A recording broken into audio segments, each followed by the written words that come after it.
Brand disclaimer. The views and opinions expressed by individuals on this platform, the callers plus invited guests, are their own. The information you hear does not reflect the overall views of all parties associated with this brand.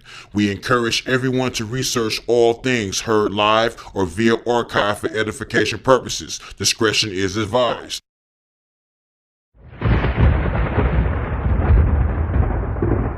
Don't touch that dial. You're now listening to Debate Talk Free Radio.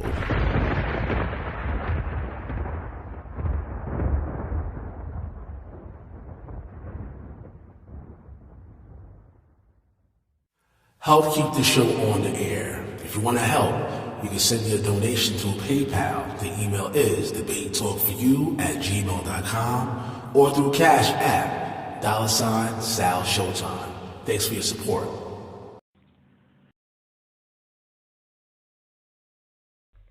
Hey, faithful listeners and thinkers. My name is Reese Roberts, and I'm the host of a new podcast called Entertain the Thought, now available on SoundCloud and www.reeseroberts.com. The website and podcast are focused on teaching consciousness and human evolution in current social conditions.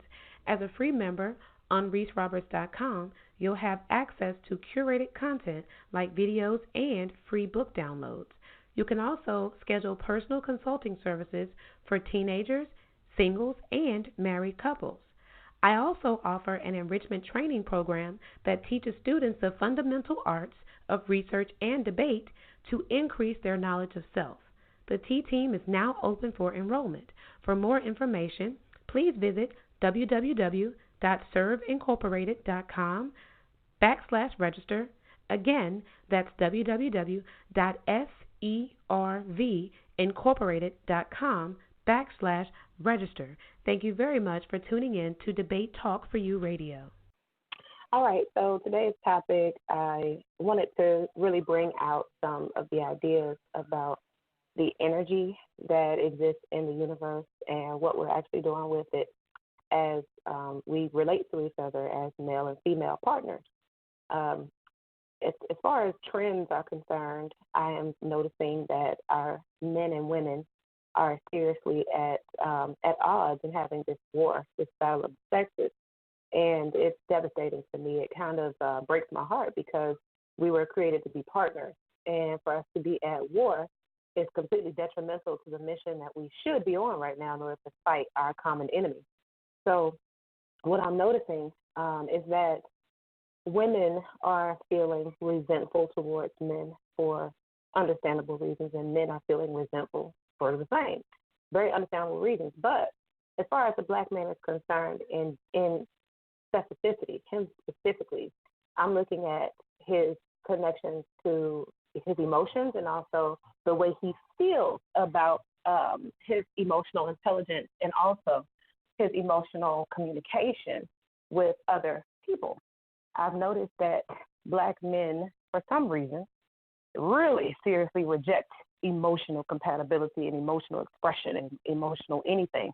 I recognize that's because of social conditioning. It's because of spiritual attacks on the black man. But I do think that it's one of those things where we cannot, or I should say men should not continue to use those things as an excuse for remaining emotionally unintelligent and uncommunicative, because communication is heavily based on emotion. And because our men are not very equipped to move forward in their communications in a healthy way, it causes relationships to fail, and it causes them to sort of fall apart and end in disaster because they're not able to connect with a woman in her emotional language. And so I would like to talk to the brothers tonight about that and what they think could be done on their part to be proactive about it, to take action on it, and to actually see value in emotions in the first place. I'm noticing that a lot of brothers sort of reject the idea of emotions and they feel like it overpowers their logic. But in reality, what should be happening is men should be respecting their emotional compatibility with women so that they can actually connect on higher spiritual levels like women do. And Also, for very obvious reasons, it would give them better relationships at home, happy wife, happy life type of situation. It would make them happier to be able to express themselves and release emotions instead of suppressing them. Suppressed emotions causes depression, and it causes a whole lot of other side effects where basically if you don't express the emotion, if you repress it, then you have to deal with whatever kind of damage it's going to cause you because you have not let it out. So I would like to hear from the brothers. Anybody can take the first, chance to respond. And let's just talk about that. What do you guys feel about how your emotions are affecting your life or the lack thereof? How can you be proactive to start changing those things? Do you see any value in it? I know you should, but do you? And if not, why? Let's just talk about the details and the intricacies of your emotions. Hey, Orthodox Moor, since you're new to the program, you want to begin? Got it.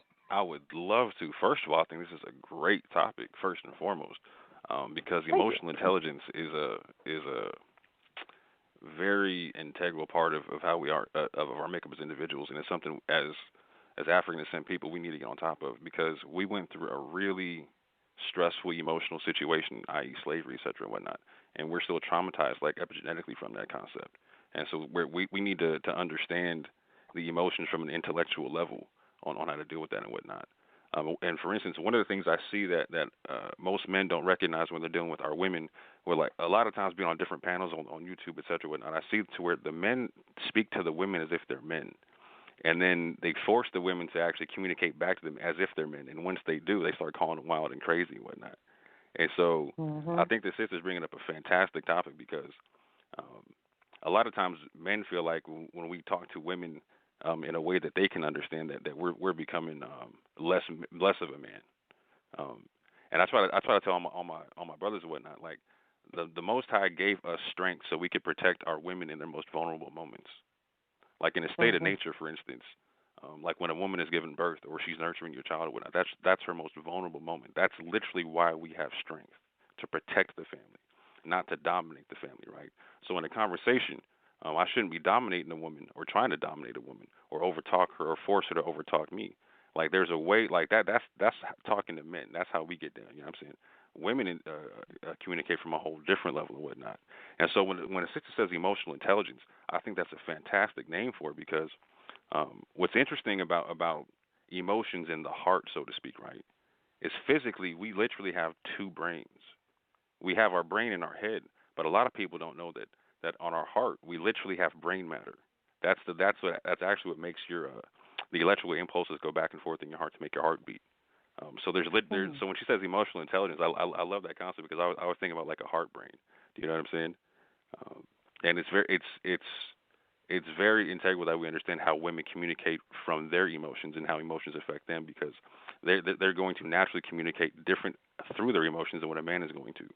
And so a lot of times we interpret what a woman's saying through a male's lens, and try to have them interpret us through our lens, versus understanding how we're being understood through their lens. And so if we're going to be partners in this, we got to be partners in this. Like I come from a background that says like the Most High doesn't even listen to your prayers if you're not connected to your woman and what she needs. So I'll leave it right there and let's pick it up.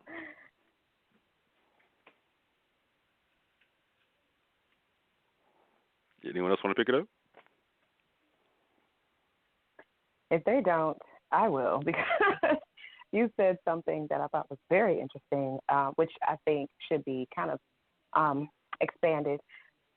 Talking about men having this rejection and sort of resistance to emotional intelligence, where I'm starting to, honestly, I have serious confusion and, this is perplexed nature about how can a man have emotions but not express or know the emotion.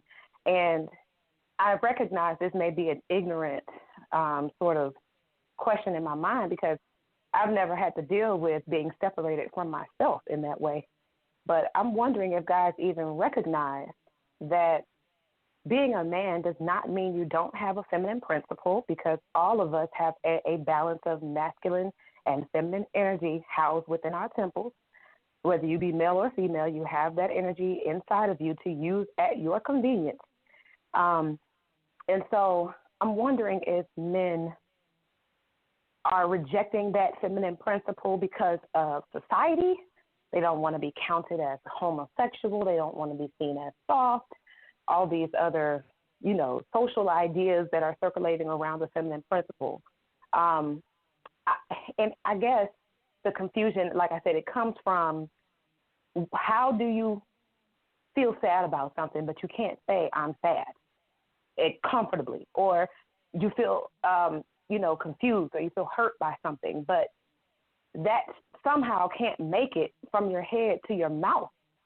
I get almost angry when I'm noticing, for example, my husband and I suffer from this issue, and I can clearly see that he doesn't mean any harm, that he doesn't, it's nothing that he can control, but it's a serious type of roadblock where I'm like, what are you thinking? What are you feeling?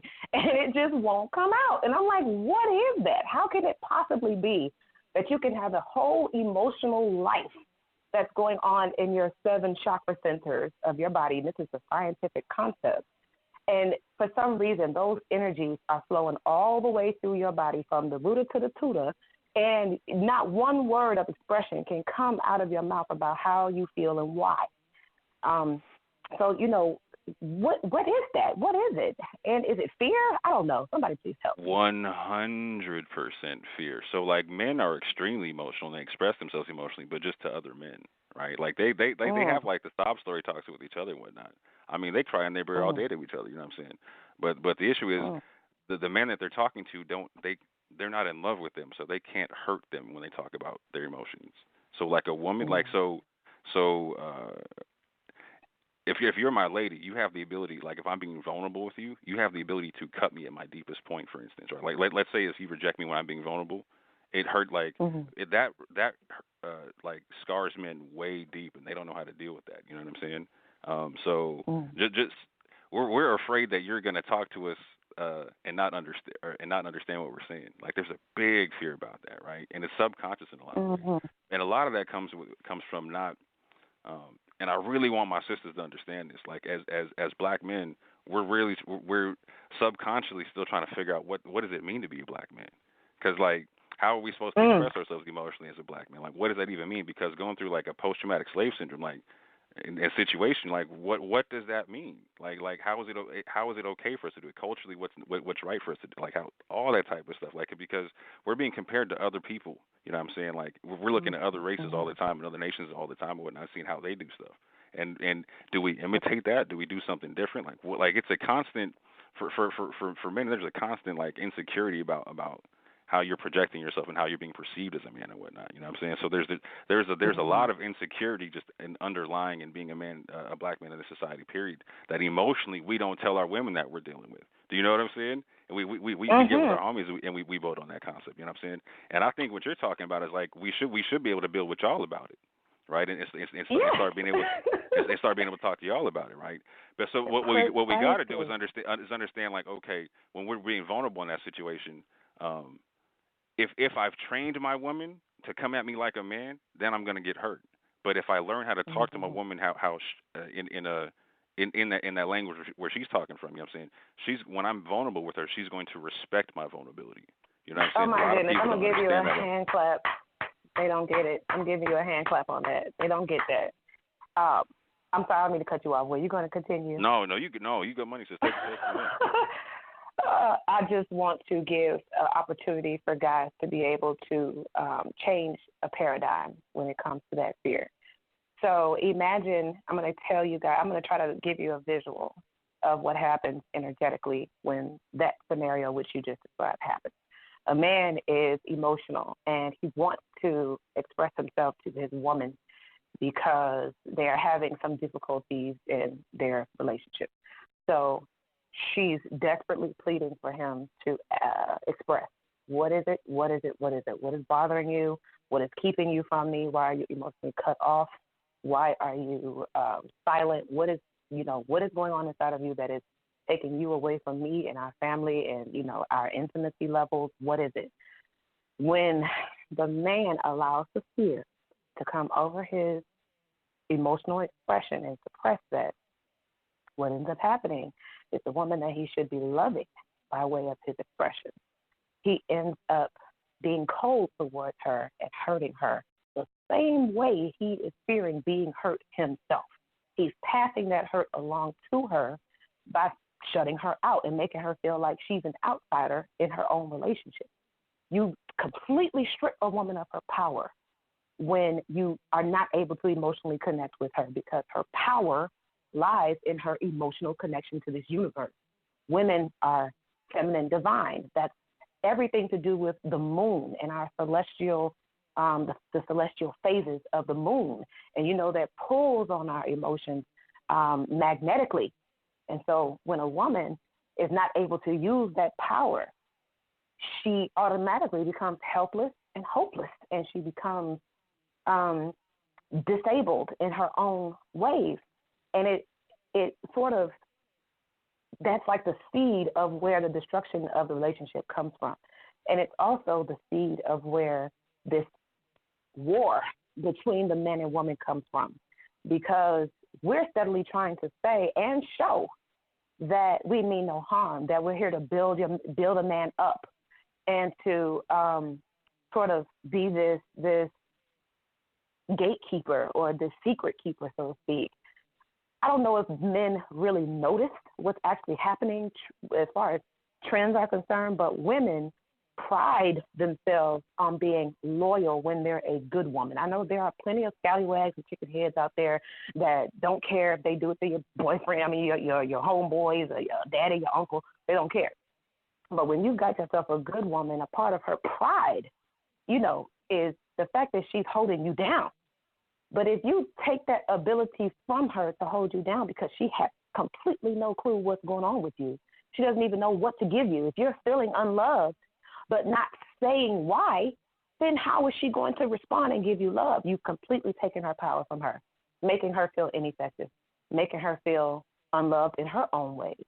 And these dynamics are the things that I want brothers to understand. And I know you may have a very special perspective because you are affiliated with the Hebrew Israelites. And I know you can tell, just based on what you said, how brothers shut down the feminine divine principle of emotional expression. They always say, oh, you're just having an emotional outburst. Oh, you're just being emotional, not logical. And I hate to hear that because I'm like, where did y'all start this idea that human interaction was only logical expression? That's a completely westernized idea, that all we should be doing is using logic to communicate with each other. We were given a head and a heart, just like you said, and they are supposed to work in tandem. But our brothers losing that concept, they're losing themselves. They're losing their women. They're losing a lot because they're allowing this fear and this westernized mind to come over them and say, oh, she going to think you soft. She's going to manipulate you. She's going to tell all your homeboys, or she's going to, dishonor you in some kind of way. Black women are not set up like that. Not me, not my kind, not my homegirls, not my mama, not my auntie, none of us. Not any real woman that I've ever met is ever getting ready to intentionally tear a man down. My whole life, I've been taught to build a man up, to serve your man, make his plate first, iron his clothes, make sure that you're keeping the house decent. I've always been taught to be in my role. And so most women are. And that's why I'm thinking that it's social conditioning, really, that is the biggest of our problems when it comes to this relationship issue. And even on a grander scale, I just want to throw this out there, is hurting our community relationships. Because men are not connected with their emotional intelligence, what's happening in the community is even a greater expense that we're having to pay because men are not connected emotionally. The type of protection that we need in our communities, that's supposed to be happening from our emotionally intelligent men. But if they're not coming up with emotional strength, with some kind of courage, some kind of diligence about what's going on in their home, and with their children out here that are being raised without them, there's a lot of stuff going on emotionally with these guys, and they're just simply not catching on to the fact that it's because they're not expressing themselves emotionally. So I'm gonna let y'all talk now. I think I said enough. Can you define for me emotional intelligence or emotion? Can you define for me emotion? Because I think emotions have a broad range. Anxiety is an emotion. Anger is an emotion. Sadness is an emotion. Like, so when we say that's it. So that'll help me like frame, because I think that men do express emotion, maybe not the ones that a woman would want to see as frequently, but I think they do express emotion. So can you define what emotion particularly you're talking about? That is precisely it. I'm going to agree with that. Everything you just said, anxiety, fear, love, intimacy. I mean, I shouldn't say intimacy, but, anger, the things that you just encounter in your everyday life. You came home frustrated and something happened, or you got afraid because somebody said, something that made you afraid. I don't know, just whatever. I've never seen a man express himself that openly about things. And I mean, I will recognize that guys have their own forms of emotional expression, and it may not just be coming out right and saying things, but I'm not really familiar with other ways of expressing. Clearly, I'm a talker, so talking for me is the most prominent way of expressing myself. So I don't know if you guys have other ways of expressing, but, I'd be happy to recognize it if it was there.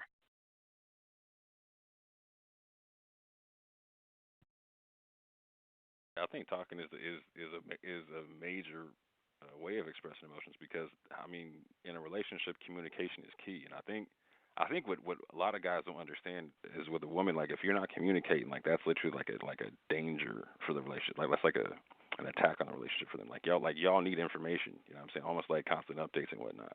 Like so if I like you're saying, like if I'm going through something and I'm not communicating with you, you see that there's a storm brewing. You just don't understand all the ingredients and whatnot. And like you're saying, a good woman's going to want to help. Like how can I help hold you down? How can I help hold you down during the storm? Like what's going on?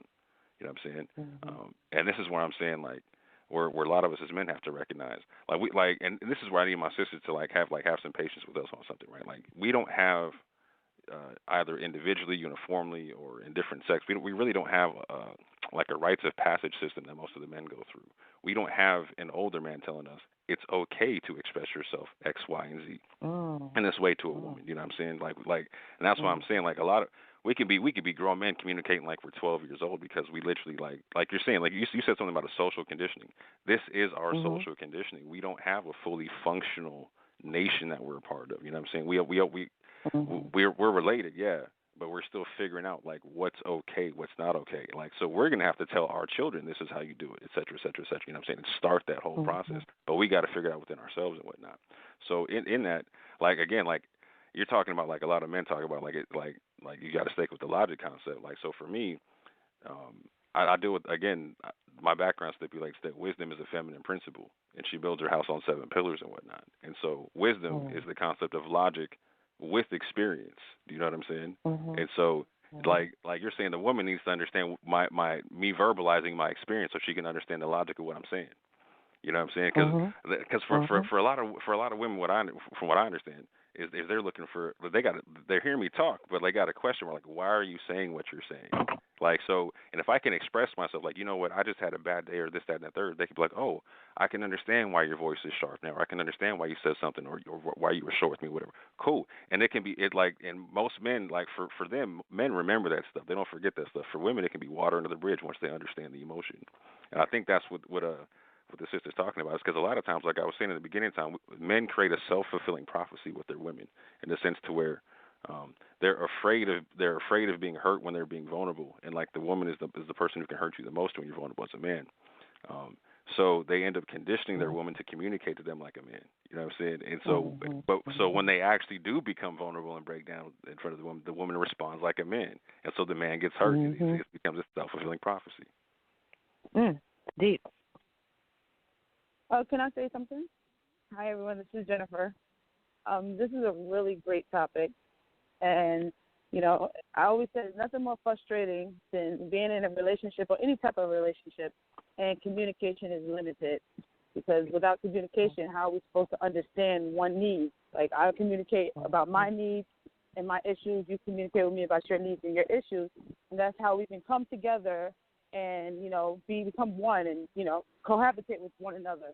So I wanted to bring up something I was thinking about when you were talking, and I was thinking like, it all goes back, and I'm all about going back, and I like to go back into childhood. Okay, why is a person the way they are? Most likely, if you study psychology, a lot of people are the way they are because of things that they experienced in their early years of life, in their childhood, molestation and abuse and abandonment. And a lot of our black, especially in the black community, men, women, men as well, but when men experience abuse and trauma, they're taught to, like, sweep it under the rug. You don't talk about that. You just deal with it. So when they're in a relationship with a female, it's like, if they're not open and honest with the female and say, hey, I've been molested by my uncle or by somebody in my family, and this is something I have to literally battle with for the rest of my life because I didn't ever seek help for it. So now it goes, it kind of spills out into the relationship, and it's kind of awkward. It's like, what is wrong with this person? Like, why is he not communicating with me? Why is he acting like this? And if he's not communicating with me, telling me, hey, I've been molested, or I've been abandoned as a child, or, I lost my mom, I lost my dad, kind of create some type of friction in a relationship. And I think it's very important for the communication aspect of the relationship so your partner can have a clear understanding why you act the way you act, why you respond the way you respond, like what it is that, don't leave me in question. Talk to me, communicate. You're going to be in a relationship with me, talk to me. You should feel comfortable telling me what happened to you so I can have a better understanding to why you behave the way you behave. So I definitely want to bring that point up because, I always, when I talk to somebody, I always ask them, like, how was your childhood? What is your story? And that's the gateway for them to come and tell me, talk to me. Like, I'm not, I'm understanding. Help me understand why you are the way you are so we can work this out together. So Jennifer, you just said something. You just said something that was extremely important, Jennifer. They don't understand that we are understanding. Yes, we are. They don't. Yes, they don't. They really do not understand that we're understanding about things, and I think that's where that fear comes from. But there's a whole other paradigm about communicating deep, dark secrets or whatever in trust. First of all, you chose me as your partner. Second of all, you're supposed to love me, and you're supposed to know that I love you. If those things are not foundationally understood, then why are we together? If you don't think that I understand you and that I'm going to, cater to your needs emotionally, then, why are you sleeping in my bed? Why are you in my body? Why are you having me have your children? To me, this is a separate way that men ought to be looking at us because they're choosing us. Now, I can see if you wasn't choosing a black woman because you feel like we don't have this, that, or the other, but it's no reason to choose a partner that you consider to be your enemy. And that, to me, is a clear indication that we're not really cool. If you can't talk to me like you talk to your homeboys because you cooler with your homeboys than you are with me, then we shouldn't be having sex. We should not be getting married. We should not be having a family. We should not be doing anything until we can establish a foundational basis of trust. And I think this is something that our men are. I guess this is going to lead me into my next questions about this topic is it should cause our men to be more active at getting to the root of the problem. I see more brothers advocating for the lack of emotional intelligence than I do for those who want to try to get it right. And I think that's an ego thing because they feel like they don't want to humble themselves or they don't want to soften themselves and they don't want to appear a certain way. So this ego stops them from saying, hey, I kind of need to express my emotions to this woman. I need to buckle down and talk to her about this, that, or the other. I need to, let her in because this woman is banging on my door. I have to ask again also. I believe that men show certain emotions more than others. So, and generally speaking, I'm not speaking for all men. Men. But, hey, if I'm sad, I can say, hey, this is why I'm sad. If I can say, I'm angry and don't want to talk about it, I think I have that right, because it's important for a man, whether you're married or living with a woman or not and creating children by her, to reserve the right to be intentional about how you communicate what you're communicating, because sometimes anger is an energy that's like electricity, right? And if you study electrical current, if it's not attached to a neutral, then it can cause a spark and create a whole bunch of damage, right? So it has to be grounded. So I can reserve the right and say, I'm really angry, or have facial expressions, and you don't need to know why at the moment, as long as it's not direct. I'm not directing that energy towards you, because certain emotions carry energy that is not productive, and it's better, in my estimation, that some of that energy is neutralized before it is conveyed, if you will. And in conjunction with that, I know in my house, I have a general rule that we try to play by, which is you have to name your emotion, right? If we in a conversation and you start feeling whatever, then okay, you have to say, hey, I'm feeling anxious, or I'm feeling sad, because when emotions are present and that emotion is announced, it goes for me and my spouse. If it's present and it's announced, then we can be aware that the emotion is physically in the room, so to speak, and we have to address how to deal with each other with that emotion present. So, for example, not the scenario is present, but utility bill come and it's a shut-off notice. And, hey, I'm feeling one type of way, spouse feeling another type of way, and when she sees it, I feel anxious, but doesn't announce it. And then, running around clamoring pots, or however people convey their emotion, or washing dishes, whatever people do to convey their emotion, saying, I feel anxiety. Okay, I may look at the same thing that my wife looks at and feel no anxiety, right? But I think when emotions are present, which emotions and when emotions are present, I just generally prefer that people have a practice of saying the emotion that's present so we can name it, claim it, and work with it. But I do believe that men express emotions. Not all of them. You come across, I think, Brother Moore was talking about, you got brothers who, I'm probably one of them, not to that extreme, but I do try to think logically, right? When I hear the conversation about emotion, what I hear being said, which is probably not being said, is just crying all the time. I don't have nothing to cry about because I'm not a victim, right? I don't care what happened to me. As far as I'm concerned, I've never been molested, so that's not. I can't even speak from that viewpoint. But my vantage point in life is I don't care what happened to you, mostly because nothing has ever really happened to me like that, like nothing, right? Mm-hmm. Then get up, pull yourself by the bootstrap, and get yourself together. But I don't have that set of experiences, right? So I can navigate the world like that. So we're somebody else who's been prey to somebody's predatoring. They have to operate the world differently. But I'm going back to say I think men do have emotion, and I also think it's present. You got to name it, claim it, and then when we can navigate it while it's present in our own. I like that. What do you say about the dynamic of cultural conditioning, social conditioning? Because I'm not sure which age range you're in, but one thing I love to talk about is the evolution of music and how it parallels to the evolution of the black community. In the 60s, this was, I want to be free, I want to be free to love you. You know what I'm talking about? That was the way the music was sounding back there. We were talking about love. We're talking about being open with each other. We're talking about courting, dating. This is the way the music was back in the doo-wop days.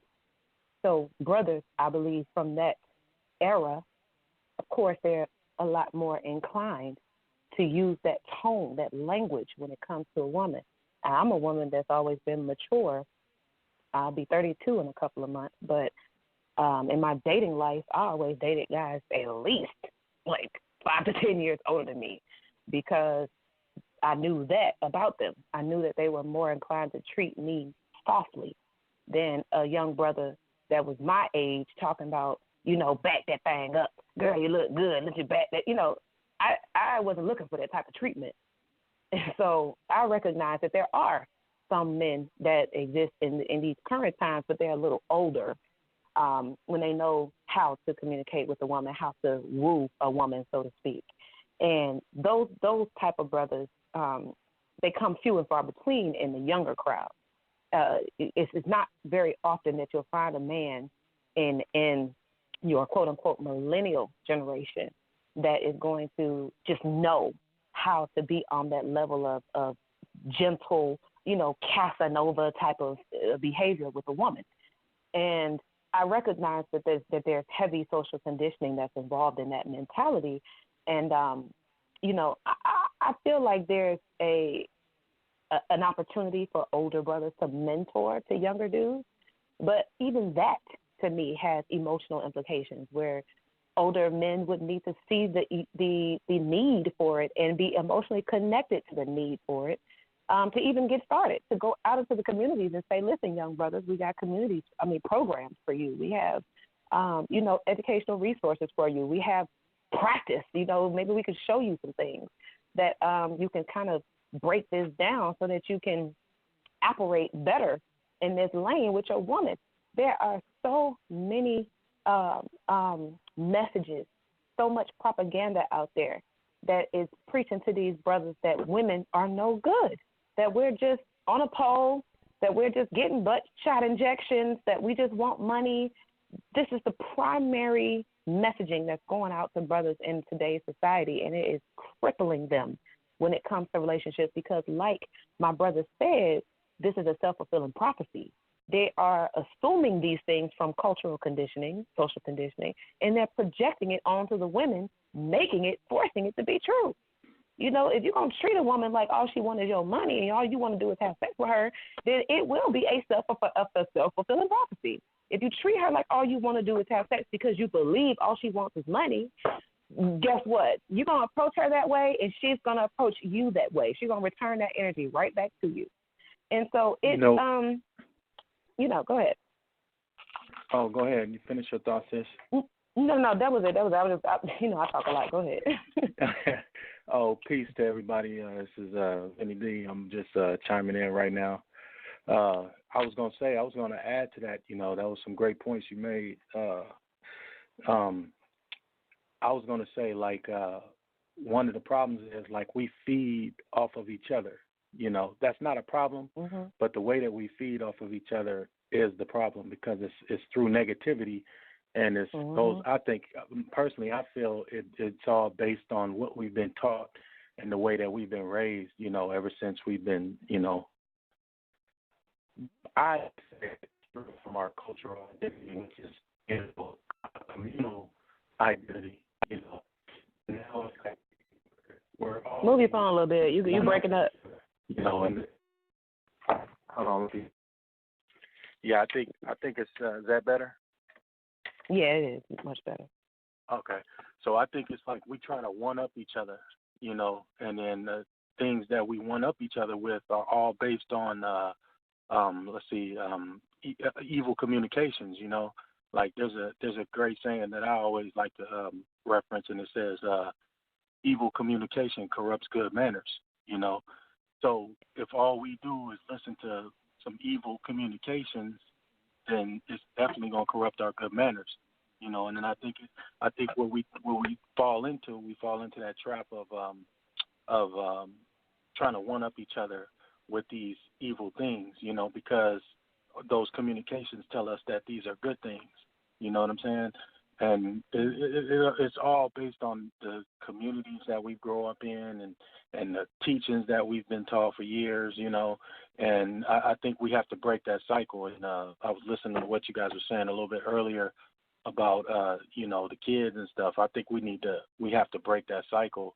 And then we have to go, start focusing more on the kids, because adults are pretty hard to change. Adults will come and go as they please, but if we just allow, people to keep teaching these kids that, it's cool to be out there disrespecting our women, or it's cool to be out there, destroying our communities, whether it be by selling dope or whether it be by, me mugging somebody or, whatever the case, if we don't stop that, then like you said, I don't think we'll ever get back to that first identity that we once had before we start straying away from what we are or what we knew, So, I yield. Can brothers do anything about it? First of all, can women help you in any way to connect back to this emotional intelligence, whereas it's not like the social conditioning is not stronger than your willpower to express? Can we do anything? Can we change anything about ourselves? Can we change anything about how we're approaching the situation? I know I get frustrated a lot. That's probably not helping, but I don't really know. I've tried all kind of different approaches in my situation. But, I'm kind of at my wit's end. I don't know what other way to approach it because I can't really relate. So, I would like to talk solutions a little bit and just talk about, is there any proactive thing that men or women can do for this to change for the better? Yes, first and foremost, we both can start organizing rules of courtship like you were talking about. You're talking about an era of music where courtship was being talked about. That when you go back to the era of music, what you're going to find is that it's closer to an era where the black family was more unified. Coming out of slavery, we were more of a cohesive unit. And after we started getting commercially viable and whatnot, we started getting attacked from the outside and whatnot, and we started getting split up and whatnot. We had political intervention from both parties. We had all kind of intervention happening and whatnot to where we're more divided as a family and whatnot now, right?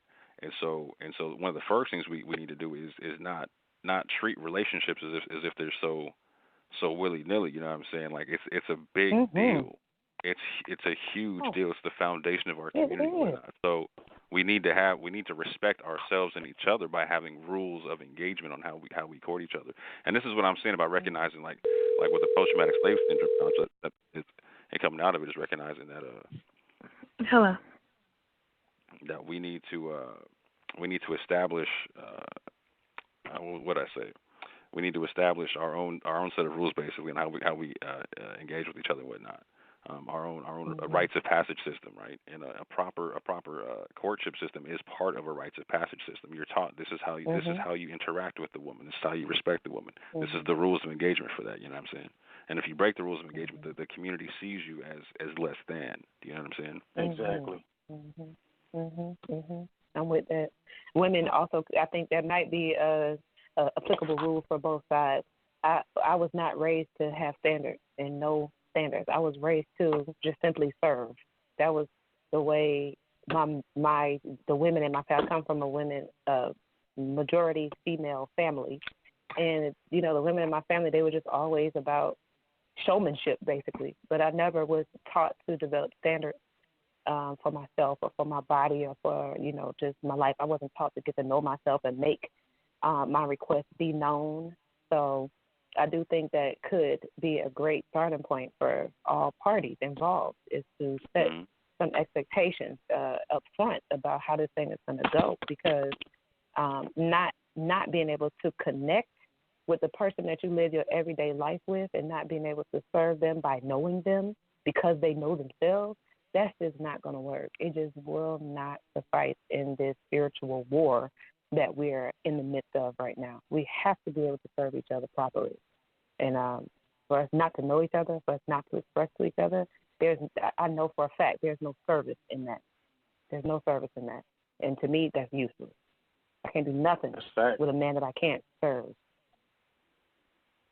Yep, that's the truth. And you know what's weird is, like, any project that you take on, like in terms of building, whether you build a fence or you building a house when you're starting off with a foundation or anything, the easiest way to build that foundation and make sure that it's straight is to have like this string that you attach to like these sticks, you know what I'm saying, where you lay it out and you know that it's going to be straight when you start digging or doing anything with it, So what you guys were just talking about was that foundation. You know, that foundation or those expectations have to be set so that you can, you know, even though you might venture off away from that those expectations or that line, you know, you always can come back to that line because you know what the expectation is, if that makes any sense.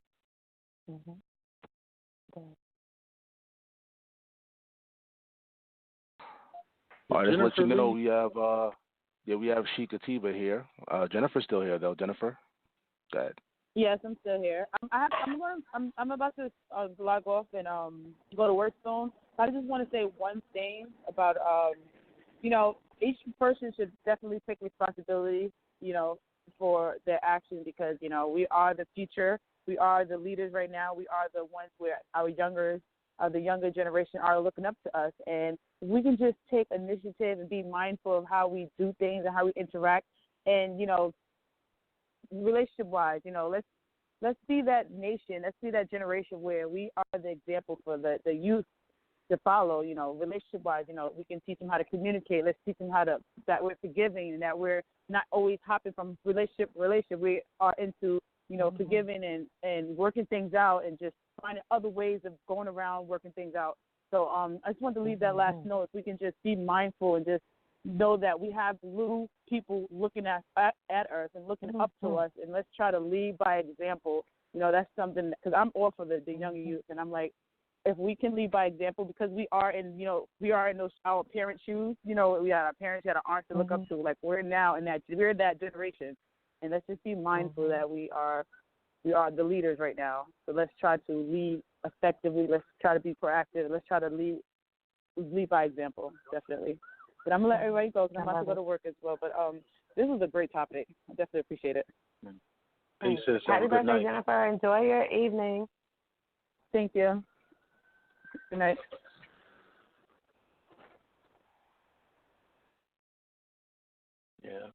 Yeah, but I definitely think that the ground rules have to be set, you know, and then also another thing is like if somebody is checking you about the right thing to do, you know, we can't take it offensively, you know. I think that's one of the hang-ups as well that kind of destroys the unity of the man and the women togetherness, you know.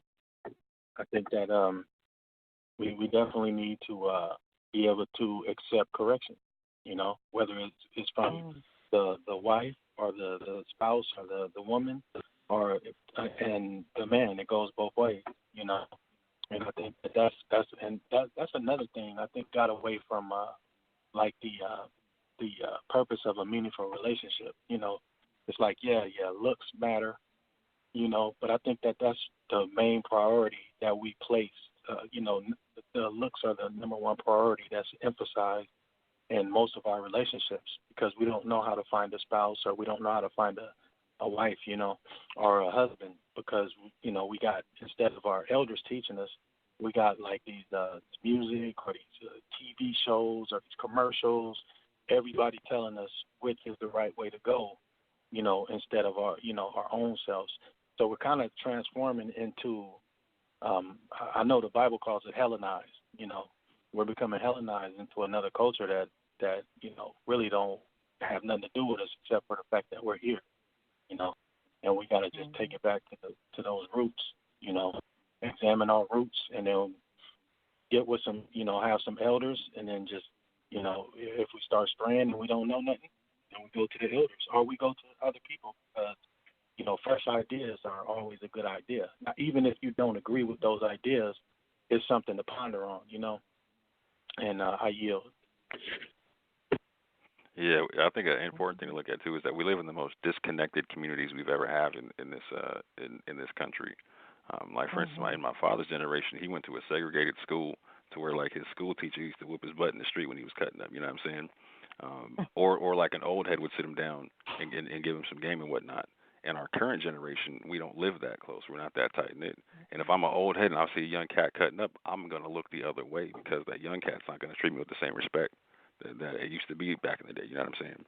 And so we have to recognize that we have to choose to be a community on purpose. You know what I'm saying? And start making these rules and whatnot. Like for instance, I got a bunch of West African homies, right? And so and part of this concept of having a community with rules of engagement and rites of passages. For instance, like a lot of my West African homies, their worst fear is that their wife is gonna go grab their mom. You know what I'm saying? Because culturally, you know what I'm saying, they have a certain standard they have to uphold, and so in community, if they're breaking certain rules, they got to get held to a standard. You know what I'm saying? So if you literally go bring the parents into the family into it, all kind of stuff to get stuff settled and whatnot. And so my West African homies, man, their moms be cussing them out all day about how they're treating their ladies and whatnot. You know what I'm saying? Man, treat your wife better. Blah blah blah. All it's hilarious. You know what I'm saying? And they have to uphold it. You know what I'm saying? And so the wife and the mother-in-law, you know what I'm saying? They have a particular relationship to where they uphold the standard of womanhood. Do you know what I'm saying? And it's not like, oh, they're ganging up on me. It's like no. If you got a daughter, she got to see what this is. She has to understand what this is. Do you know what I'm saying? If you have a son, they're growing up understanding the respect for this level of womanhood, etc. You know what I'm saying? And it's the same thing with the men though. Like if they're not being respected, the same thing goes back. So there's this constant understanding. If you're a kid, you're seeing this interaction between the man and the woman and the communal structure thereof that we're not seeing now. We're in a situation where we're being told what our culture is. Like you know what I'm saying? We're told we're told what Blackish is on TV. You know what I'm saying? We're commercially told what our culture. We don't make our culture. We're told what it is. It's manufactured for us. You know what I'm saying? So we need to recognize and own that and be like, no. It's our responsibility to make our culture for ourselves. Do you know what I'm saying? Can somebody do a rites of passage brand that we can bring to the commercial market where there's after-school programs or some kind of something where that can happen? I mean, I'm not just saying that to the guys here, but, I mean, maybe y'all should start those conversations, like little campfires in your communities because, I mean, women, we're a little different. Or when it comes to us coming of age, it's sort of like a natural thing. Women are naturally mature. And so for us to become mature is just growing up. You know, we're grown to take care of babies. We're grown to know how to cook and know how to do this, that, and the other. This is like a natural evolution for us. But for y'all to have a rites of passage, you know, y'all might want to start talking about those kind of things to do it, you know, maybe commercially, because that is one way that we are seeing trends born in our culture is through commercial activity, you know, when we're talking about businesses and brands being started to start movements. You know, it might be something for the brothers to consider, whoever is listening, to do the mind and the heart to do it. Go on and make a brand so we can get these little boys and whip in the shape. Because if I ever have a daughter, she's going to have to be taken care of. Yeah, I hear that. I think it's a good thing for women to do as well. Not to cut you right quick. I'll say this real quick and get off. So I was reading a book on like the San or the pygmies or whatever, not the San pygmies, but a different group of pygmies or whatnot, the Twa pygmies or whatnot. And for instance, they have rites of passage for the men and the women and whatnot, and then communal rites of passage. You know what I'm saying? Where they do things together and whatnot. But one of the things that the women did is like, so they had this particular ceremony where when a young woman had gotten her first period or whatnot, they would bring all the women around from certain tribes, from certain areas or whatnot, and they would have a celebration for it. You know what I'm saying? Because she now has the power to give life and whatnot. Do you know what I'm saying? And so there was a big communal understanding. Like now that you have this power to give life, you have these responsibilities, et cetera, et cetera, et cetera.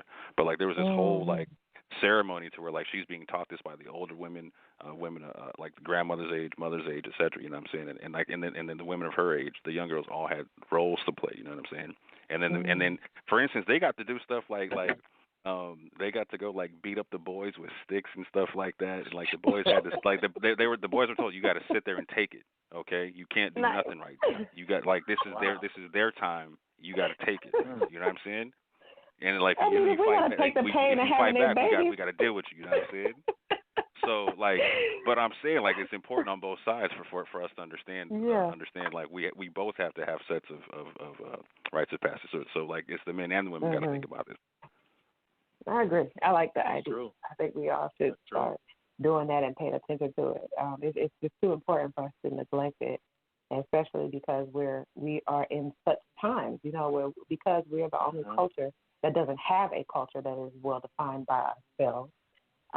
These are the things that we have to start looking at, creating our own traditions that are not westernized. I mean, we just have to get back to our roots, and these are reasons why that stuff is important. I think that might be one of our shortcomings, is that we don't necessarily understand why cultural history is important and what it's doing to us to not have it. I think, it's kind of out of sight, out of mind for us, so we think that we're okay, but we're really not okay without a cultural history, without any type of cultural reference to honor.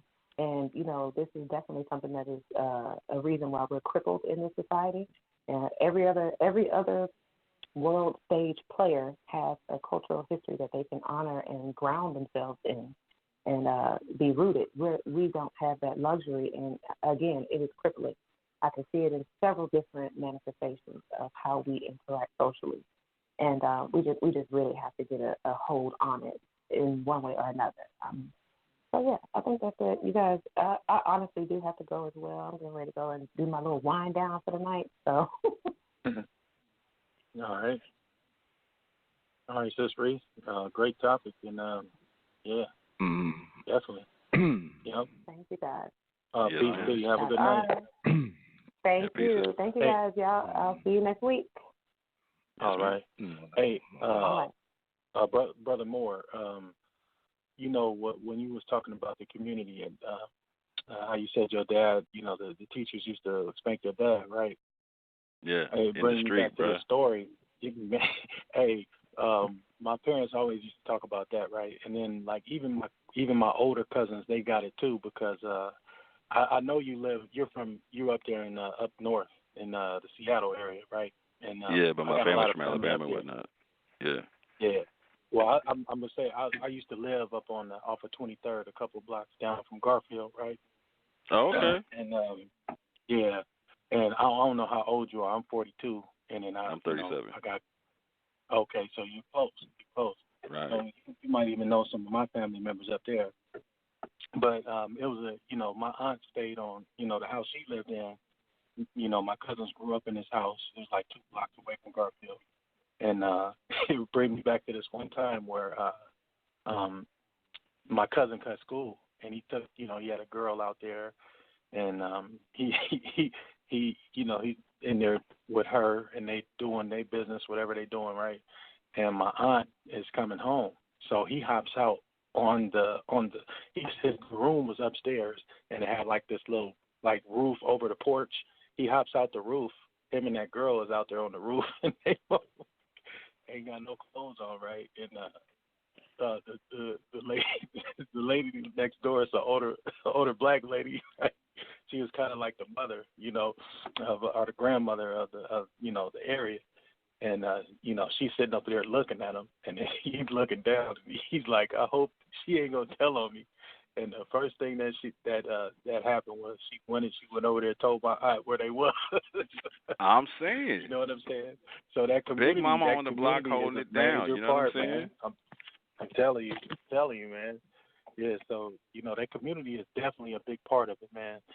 And I think another place where we go wrong is where we don't allow the community to raise a child. Everybody, right. If you say something wrong to somebody, you try to correct the kid or something, the parents get mad at you. Like, don't be talking to my kids, I'll discipline my kids, and which I can understand, because some people don't know how to do it. They take it too far, Mm-hmm. and then it's a fine line between love and abuse, but I think that the community needs to get back into raising the community, and building right. the community instead of being individuals, because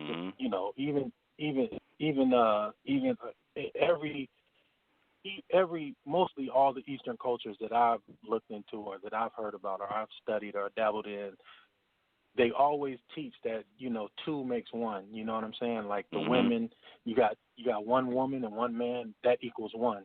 And a woman and a man is just, counterparts to that 1, And right. if you have that unity between both of you guys, and then you have a strong community that's building just like that, then I think it benefits everybody, because the kids also grow up and they start seeing things. Prime example, and then I'll rest my case, is like raising kids, right? If you got two parents that are split up on two ways, right, then the kid can come in between and play you, because kids are very smart, and they're very manipulative. They can be very manipulative, and they can be very convincing at the same time, right? So you got one parent saying no, right, and then they like, okay, well, I know that if I go to mom or if I go to dad, then he'll overturn that decision. You know what I'm saying? He'll let me do it, and now you got secrets being tossed around. Then you got, the dad or the mom is looking like, dang, you're not going to support me, and then the kid doesn't see support. The kid sees division. You know what I'm saying? So I think that's it's very strong and a very important factor is being able to be one, in strength and in decision making, so that the kids can see that, and then they grow up to aspire to be that, instead of that divisive, thing that's going on nowadays. And I yield with that.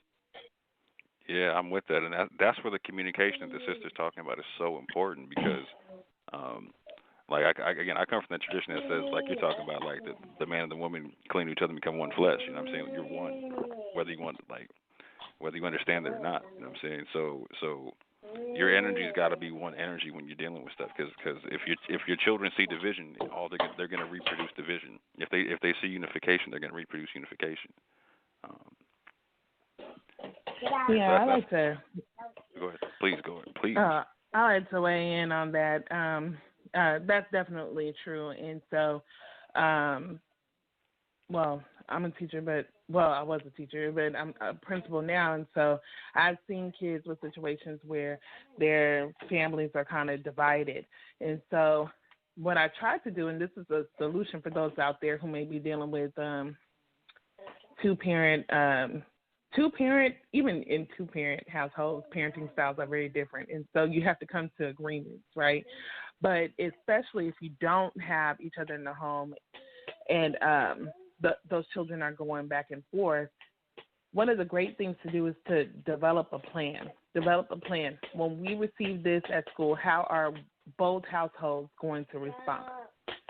And those things kind of reinforce what's going on in school. So, for example, if a child does well on an assignment and gets a good call home, what is home going to do? And if both households can agree and implement the same thing, then we're reinforcing schools, they're reinforcing each other, and the child feels that there's some congealing of the forces that are in their lives, And so, but it's crazy. People are so emotional about everything, that these plans can't even get put in place, I'm fighting because I want custody. No, I want custody. Okay, but it doesn't matter who has custody. Somebody may have custody at a given point. You still have to be on the same team. And so the emotionality is what I see is the biggest problem, and it is what's manifesting in these children's lives daily, So as long as you can get on the same page, whether you're in a home, whether you're doing two separate homes, it will work to reinforce the child and work with the school. Now, the reason why everybody can't discipline children is because people remember a time when some adult was unfair with them. So they get defensive about their children, and they don't want certain people, disciplining their children, especially in the school system. We can see that discipline is, heavy towards the African American demographic, regardless of where you're at, So this is why people have gained distrust with that. But, there's ways around that, too. And I want to go back to something. I'm sorry, I'm kind of all over the place, but I was listening for a while. But there's also, we do not have what's that called? The model of how we should be and how we should do things that are normalcy to us, such as yelling, even when you're mad. That's abuse. The cold shoulder is abuse, a form of abuse. Control is a form of abuse. To have a healthy, happy relationship, you have to be able to sit down, talk, listen, and exchange. And if that's not going on, then that's not a healthy relationship. So we need to acquire the skills to actually learn how to communicate effectively and deal with each other respectfully. I think when we don't, it just adds up and adds up and adds up until I can't take it no more, And you don't forget what somebody said when it really hurt and, things like that. So we have to do better on acquiring those skills, then being the model, then teaching our kids, even amongst their siblings. You do not yell at your siblings just because you're having a bad day or just because you're mad and irritated. You tell them how you feel and seek for them to listen and reciprocate. So that's just my 2 cents. Yeah, 100%. Yeah. I think a lot of that starts with us having to be adults and recognizing we have to forgive ourselves for the situations we're in, and also learn how to communicate from that point. You know what I'm saying? For instance, one sister was talking about, like, let's say you were molested, whatnot. Like, I was molested when I was a kid, right? So I make it a point, like, whenever I'm in a relationship, I explain that to the woman that I'm with, right? And like, so if I need to express myself a certain way, like, so for instance, I tell them, like, hey, if don't come up behind me and grab me from behind, right? You need to understand, don't do that. That might trigger something with me, right? You know what I'm saying? Like, if you want to be affectionate, I need you to be affectionate in certain kind of ways, type of thing. You know what I'm saying? So I have to be grown enough to explain that to her, and I have to be grown enough to understand and mature enough to understand, like, the implications of me not explaining that. You know what I'm saying? Like, that means I have to have the conversation with myself to understand how things affected me, et cetera, et cetera, et cetera. I can't run from things, so to speak. You know what I'm saying?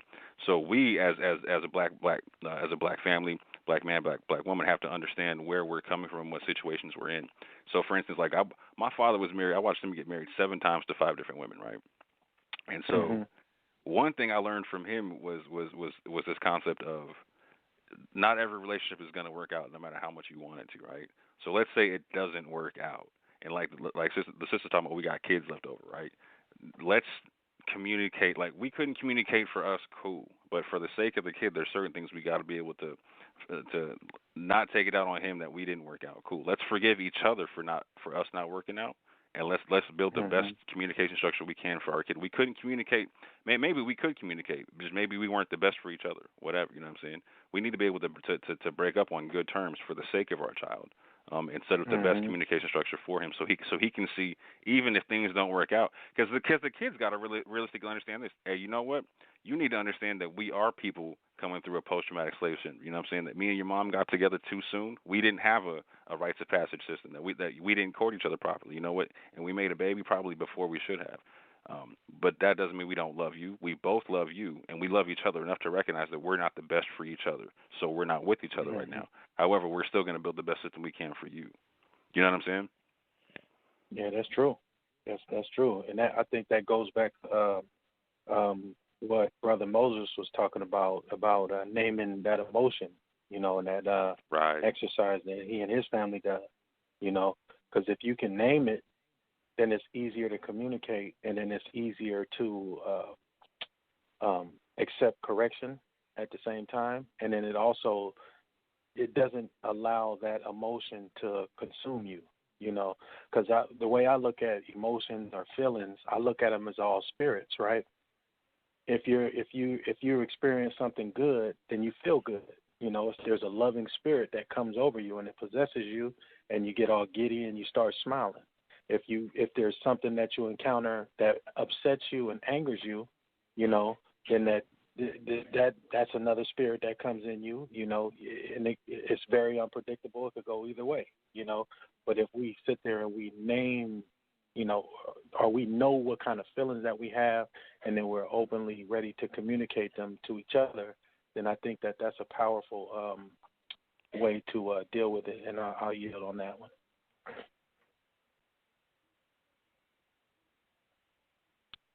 Yeah, I just want to, add this in. You guys were talking about the couples that break up. I think Sister Sheek said it, and then Brother Moore said it. But part of the challenge, at least in the context of what we're talking about in this conversation, is the emotions, right? Like, if one adult can't talk to another adult because emotions are present, and those emotions have ran so high for so long, and you either kept them bottled up or you can only speak to another adult in terms of emotions. Like, I say, and I'm not even in the scenario, but I'm just, again, giving a random scenario. I say, I'm going to pick Johnny up by 5, and I get there at 5:15, and you storm at the house, fussing, tussling, because you always late. Because you hold a bottled up expectation of what I should be doing, even though, some mistake, and I'm not in the scenario, I'm just saying the things that you see happen. Somebody has all of this bottled up emotion. Like, you got to let that go, because you're not going to be able to probably facilitate a decent kind of convivial conversation with another adult if you're holding on to bottled up, bagged up emotions. And there's a thing that they teach in what's called conscious leadership, whatever that is. But they teach this in conscious leadership, which the principles I agree, right? If we are in a setting and before we begin to have a discussion on something that, let's say, is going to be flared, tempers may flare, we all agree to I'm talking about the 4 people on the phone, whoever's on the phone. We all agree to not touch our phone devices, and B, talk for 5 minutes and then stop talking so the other person can talk, which is another rule that we try to practice around my house. Like, all right, set the timer, you got 5 minutes, this person. And we agreed to that, right? And then you really didn't agree to it, but said you agreed, you're ultimately going to break that agreement. Yeah. No matter what we do, because you did not agree, you're going to break the agreement. So now put that in the did not commit, brother, if I can add, did not commit to the agreement. And that's what we're seeing, a lot of non-commitment to what people are doing.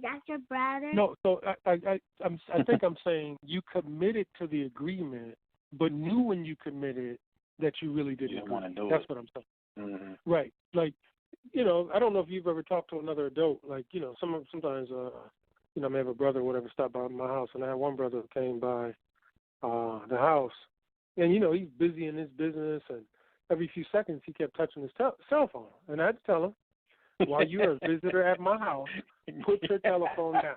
If you like to remain a visitor, if not, then leave, right? Because, when you're here or I'm here, it's time to spend time with each other as adult males, right? If you can agree to that, you can stay. If you cannot agree to that, then you can go. I can just get together with you another time.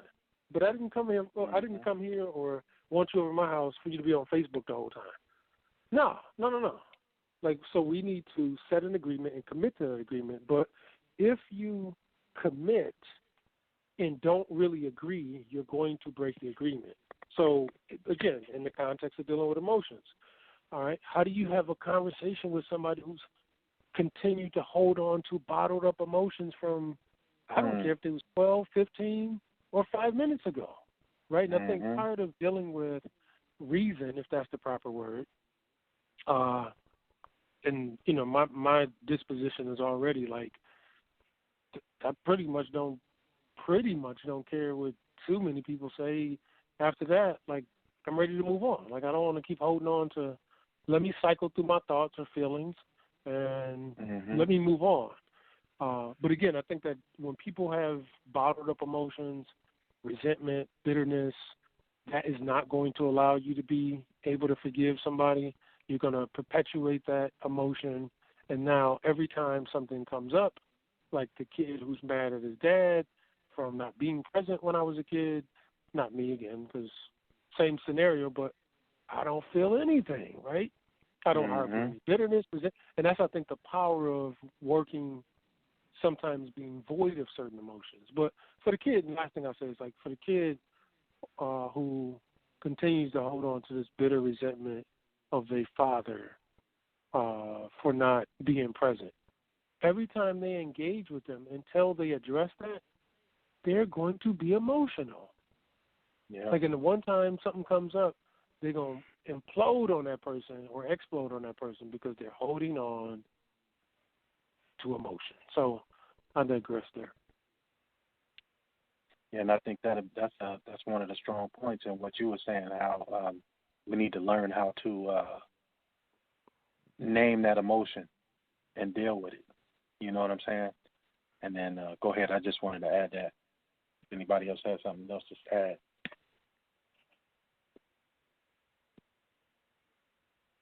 Also, what's important is to name that expectation.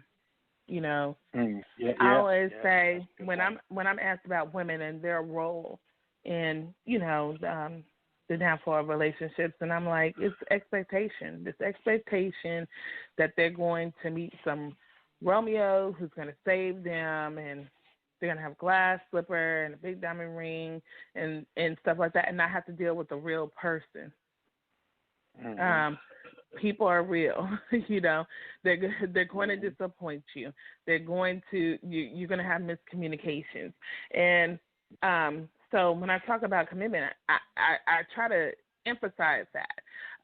One time I was listening to the radio, and this guy who had been married, I think, like 25 years, had talked to people who had been married 50 years before him, and he said that the men who told him what it was about, it was commitment. Yeah, you're going to hate your spouse for maybe a few years. I was like, a few years, you know. But if you are committed, it comes back around. You know, you come back around and you are just loving that person. Now, of course, I believe that, you better do the work because people tire out at different times.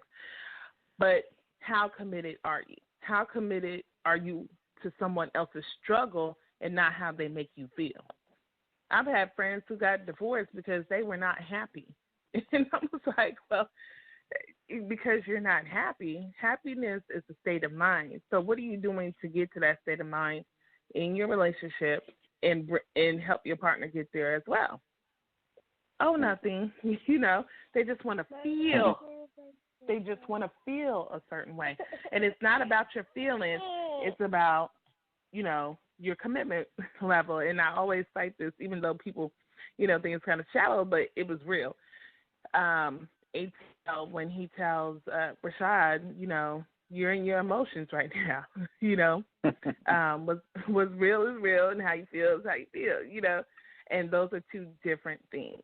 And so if you always come to the place where your partner's like, what's real is he's not going to let anybody, you know, talk to me crazy or act a fool, you know, without something to say, you know, and that he truly loves me, then you can deal with everything else. Well, I feel this way about those things, you know, and then how are you going to deal with that? Are you going to communicate? Are you going to dismiss some things because you're like, hey, I feel this way, but what's real is this, you know? So I think we just don't have the skills to do that yet. And then we sit around and you have your single girlfriends telling you, girl, you know, all this other stuff. And it's like, but you're single. You're single. And I'm trying to, I may be venting, but I'm venting on how to make my relationship work. Or I'm venting to find the right words to speak, you know, and not speak in emotion, you know. And so a lot of that goes ignored, and we have to stop taking our friends' advice. You know, you have to try to work it out amongst each other and leave the rest alone. Yeah. Chew the meat and spit out the bones, huh? Yeah. Or if you're on the receiving end of that advice, take it with a grain of salt and understand what you're trying to do. Are you trying to make your family better, or do you really want to go, you know. And people think that, oh, when you meet the right one, you're never going to want to go. You're going to want to go at times because you're like, hey, I don't know what you're dealing with, dude, you know. But then you have to say, I don't know what he's dealing with, but I'm dealing with it a lot too. And he's dealing with it, you know. So how do we, you know, talk? How do we communicate? How do we get those skills to make us both feel worthy and valued and loved? And until we buckle down and figure it out, no generation is going to happen. Right. The only thing is to make the environment functional. You know, while you sift through that. So make agreements not to argue in front of kids. Make agreements not to argue in public. You know, make agreements of where the match is going to go down if it's got to go down. You know, and those things help not to make things dysfunctional for children. Because I know people in two-parent households who are messed up. Oh man! And it's because their parents were terrible. I mean, like, and I'm not gonna lie, one particular couple is in my family, and we were all traumatized by that. Like, they didn't just traumatize their own children; they traumatized children in the family because it was more than Argentina. You know, it was a lot, and so. You know, while I say commitment is important, it's not more important than your safety and your health. You know, get to a safe place, you know, as soon as you can, whenever you can, if something is going down like that, you know. But otherwise, you know, try to gain the skills that you need to and make some rules around it to protect your children while you do so. Hopefully, what's supposed to be done is you're supposed to have those skills before you deal. And a lot of people don't because we don't even know that a lot of the things we do are toxic and bad. That's where we need to be realistic about where about like our background and where we're coming from, and like how we still need to heal from a lot of stuff epigenetically still. Do you know what I'm saying? Like, that's a really big deal. That's a huge deal. You know what I'm saying? So like that's where like a rites of passage system, like in a courtship system, no matter what your background is, like that, like your culture is going to have one. Whatever culture you're connected with, like there's going to be one there. Like, so for me, in the culture I connect to, I have a built-in rites of passage system when it comes to courting, when it comes to marriage and whatnot. So I have an expectation of whatnot. Like, so you're talking about like coming to agreements. In the two systems I hold to, there's literally a marriage contract. Do you know what I'm saying? To where like you make these agreements beforehand, and then there's someone who literally holds the contract for you. And when you have a disagreement, you go back to that person and go back to the contract. Do you know what I'm saying? So, like basically, you get married on purpose, and you decide how you're going to deal with each other on purpose. Do you know what I'm saying? And if you're on point with it, you're saying, like, if you're the woman, you're saying, I need you to support me like this, X, Y, and Z. If you're the man, you're saying, I need you to support me like this, X, Y, and Z. You break down how you're going to problem solve and that type of stuff. You know what I'm saying? All that kind of stuff. Because it's like you're saying, like it's very important that you're of one accord when you're dealing with that stuff. Because again, division breeds division. But we got to be realistic about what divisions are going to come from us, being that we're broken people in a sense, still trying to love, and so hurt people hurt people. You know what I'm saying? So we have to be realistic about that. I'll leave it right there. That's so true. That's definitely true. That's definitely true. And I also think that if we don't know how to identify these things, then, you know, we're just going to struggle, and it will become even more frustrating, you know. And then also another thing I like to add on to is we gotta learn how to let people vent. You know what I'm saying? Like if somebody's coming up and expressing and trying to open up and express themselves to you, then we got to learn not to make it about us. No, we got to make it about them, and allow them to express themselves. So that right. Deal with, you know what I'm saying? Yeah. And I on that. All right, breaking news, family. Breaking news. I have an update. I got a question on social media for y'all from Angie, and I appreciate you tuning into the program. Once again, the number is 319-527-6239 if you want to call in, and you can press number 1. Here's the question. It says, who do you blame when it comes to broken homes in the black community, men or women? There is a lot of absentee men in the black home, but at the same time, being a single independent black woman is also glorified. It seems like both sides are damaged and want entitlement. What's your opinion? Thanks for your question, Angie. I guess we can start with Sheek if you're there. Go ahead. Yeah, Sheek, you there? Yeah, maybe she's not there. Who is to blame? I just hate that.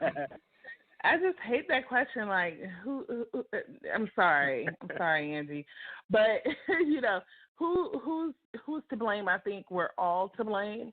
I do think that when we look at what really happened when men started exiting the home, it was not due to welfare, like so many people spill out. Oh, welfare, like women can't do that math. Like a 2-income household wouldn't be better than living below the poverty line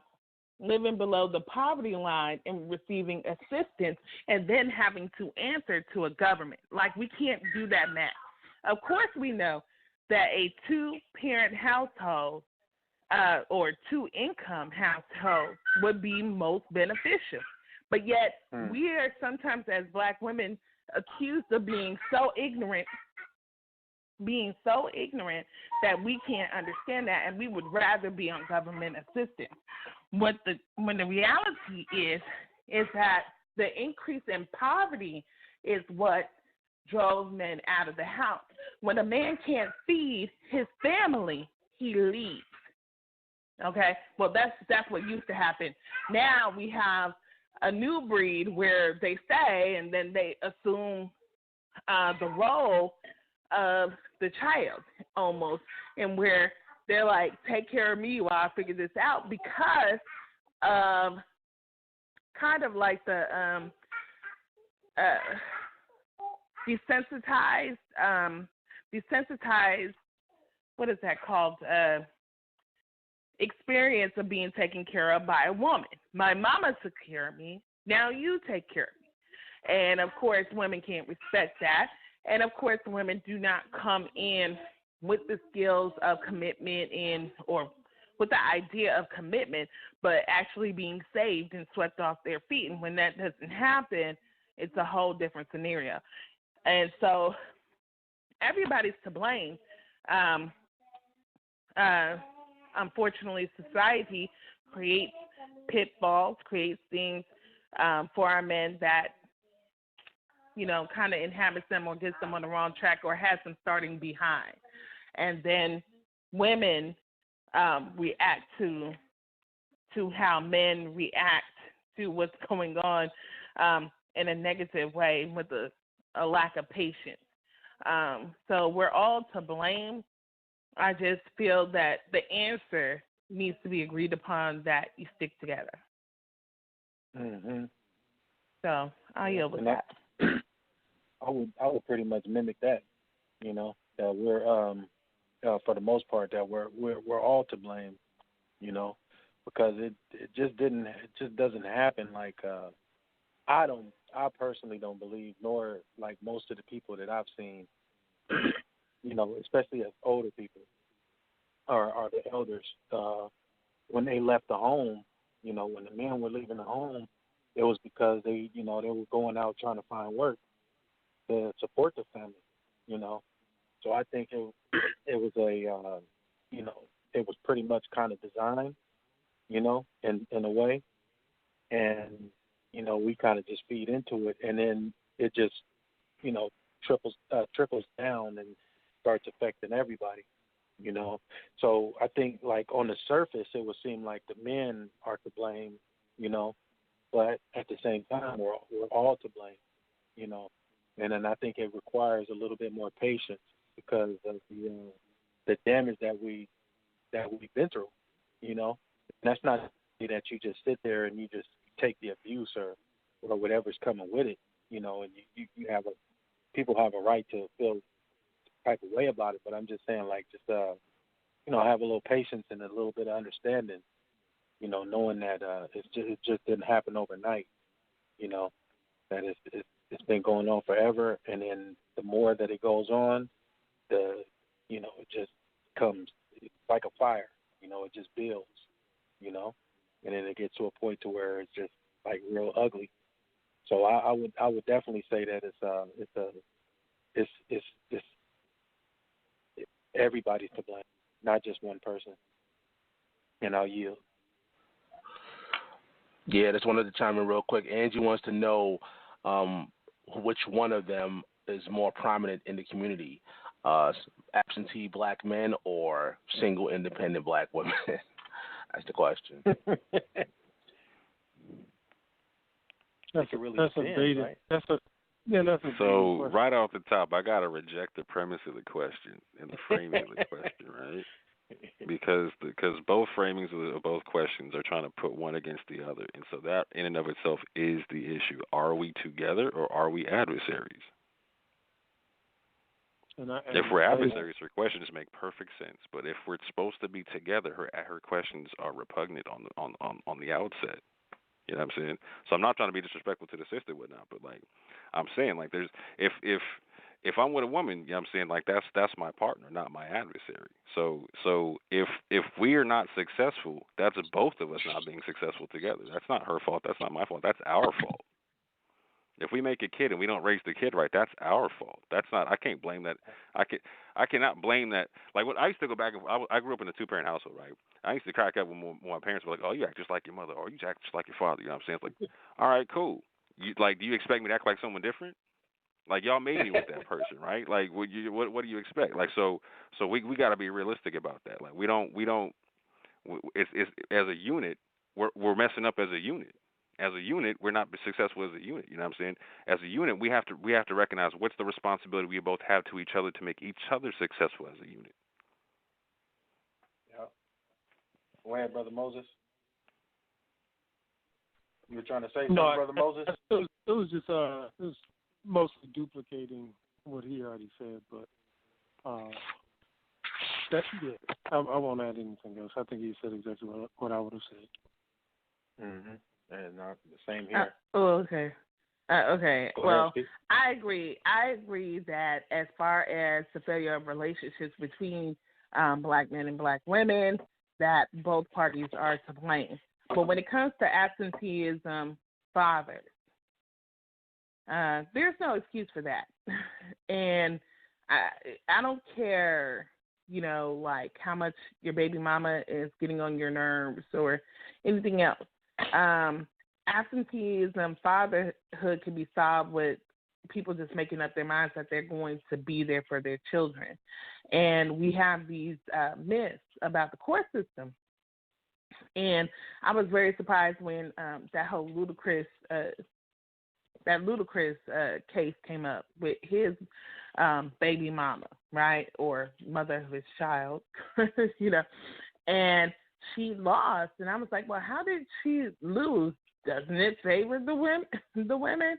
Well, I mean, the stats, when you really look at them, no, it does not favor the woman. Every man that I know who has went to family court and fought for custody for their child has gained some form of custody, if not 100% custody. But you have to know that when you show up for child support, you're not in family court, you know. Child support is a revenue service. So if you want to fight for rights to see your child, you have to go through family court. Only 5% of men actually go to family court and fight for their children for custody. Of that 5%, 75% win some form of custody. But and Ricky Smiley, who was it? Was it Ricky Smiley who was doing that? Those sources when you get a minute. Those sources are found on every child custody website by every lawyer. It's up there. All you have to do is look. At first, I didn't believe it either, but all you have to do is look up child custody lawyer. when you look it up, most of them are going to have those facts up there. And I looked up about 10. Ricky Smiley did a segment. Was it Ricky Smiley? It was somebody in the radio in Texas. He kept on doing a segment for black fathers on how to, gain custody of your child and how not to get, messed up by child support. Do you know that most of the men who called in didn't go to court? When you don't go to court, you're the father by default, okay? Keep in mind, the mother who primarily financially supports the child is taking off work to go, okay? And this is why a lot of women just don't go, because a lot of them only get, like, the average court support order for child support is $400 in America. $400, what? That is nothing. You mean a year? I mean a month? No, a month. That is nothing. Child care and health care are $1,000 plus. So when you talk about $400, you're not even talking about half of daycare and health care. Okay? So basically, when you look at those stats, you're like, well, what's going on? Why do people feel that way? How is $400 cheaper to keep her? You ain't never lied about that. No, stay together. Stay together. Yeah, ultimately, if the couple stays together, it's cheaper to keep them. Like you're not, and I'm still saying. Well, that, it's cheaper to keep him if you're talking about $400. A man who is in the house with you is going to spend more than $400 a month on a child. So, you got to bring that child support topic back around. You got to do that one day. I think we should bring that out. Because I'm like, but people don't know those stats, and they think I'm lying when I say it. But I, you know what? I'm going to post some websites below of lawyers who tell you this. It's the same thing, and every time those people kept on calling. Oh no. Every time, I'm not saying that, but every time those men kept on calling in, the lawyer said, you have to take off work and go to the court. And the same thing that women have to do to get child support, you have to do. And I know a lot of women. Hold real quick. Sister, clarify something real quick. Teach me something real quick. Clarify, because it's been a long time since I dealt with this system, right? In the current child support system, does the woman have to pay for a lawyer to get child support? No, you don't have to pay for a lawyer to go to family court. It would be wise to get one if you have. Hold on, real quick. To rewind the conversation. You said something about like a family court, like a family lawyer, correct? So, like, as the man, would I need to get a lawyer to go to go deal with my custody issues? Not if you have receipts. But you don't even need that if you have receipts. I have paid. Like, I had an ex one time who went to court by himself. He did not have a lawyer. He went to court by himself, but he had receipts that he was paying every month, and gifting his son stuff. He kept all those receipts. With you. So did he go pro se or or not? He represented himself. So right. So that's pro se. So like, I'm saying, is that the average situation, or is the average individual going to need a lawyer in that situation? No, the average individual just needs receipts. Sometimes you want a lawyer if you have a woman who has her I's dotted and T's crossed, and she got a strong case and she's going to come against you. You want to get a lawyer. Yeah. So okay, I don't have receipts, and I'm dealing with a ratchet woman, right? So this is, I don't have receipts. I'm dealing with a ratchet woman. If she's ratchet, then you should have known that. If she's ratchet, hold on, sis. You're giving me hindsight. Hindsight is always 20/20. I was just talking about why we get in these bad relationships. You just found out. Okay, you just found out. No, I was just talking about like why we get in these bad relationships way back on the conversation, right? So understanding why we get there, we're already there, right? It's already a bad situation, right? You know what I'm saying? Mm-hmm. First of all, like, here's what I'm saying. Like, it's crazy that we're in family court to begin with, because if we were organized people who had a cultural system, we wouldn't even be there. Mm-hmm. That's the whole point that I'm starting with to begin with, right? And so now that we're there, right? I really don't want to divert this to a child support conversation because I want to have that one with you on the whole other bill because I know we missed that episode and I got we're gonna do that. That's why this should be tabled. Hold on, so I want to bring it back to a point that you said earlier so we can keep back on this topic, right? So you said something about like the men being out of the home started with like a economic situation, right? Like a low job. Poverty. It's actually a study that was done. What's the economic event that you're tying to that for it leading to a mass situation? Because you're not talking about like a small percentage of people. You're talking about like a large concept, right? About a large fatherless concept, right? So what was the economic event that you're saying initiated that? The economic advantage that initiated event like was it like the stock market crash? No, it was racist. Just like what happens now, it's racist hiring, firing, and promotional activities, and it still happens. This is why there's an article called "It's All About Poverty, Black Poverty. It's All About the Men." I know, but what it says is that Black women who are upward mobile marry black men, and the mobility of Black men's money and their stuff is low. So they said if you raise Black men's mobility and their ability to make money, then you solve the problem in the Black community.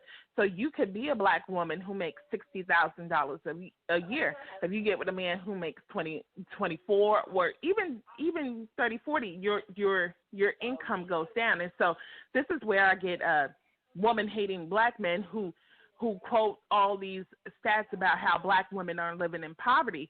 Well, they are because they have to take care of dependents by themselves, and that includes elderly and parents. And they have to and they marry men who are not adding a substantial amount of money to what they have to take care of. And so the study actually suggested that you increase. They're marrying men who like the gaps are way different than like say white women who marry mostly up. Black women are marrying mostly either they're the breadwinners. I think it said 40 to 80% of Black women are the breadwinners of the home. So once they marry somebody who's earning less than them and they have to take care of more, because keep in mind, when you're a Black man and you come in and you have children and you're paying child support, that's cash flow going out, right? So it's not really adding wealth. It's actually taking away, and that's affecting the wealth of the Black woman. Where'd you pull that information from? It's a study called It's All About the Men. And they actually do a study on the upward mobility of Black men's,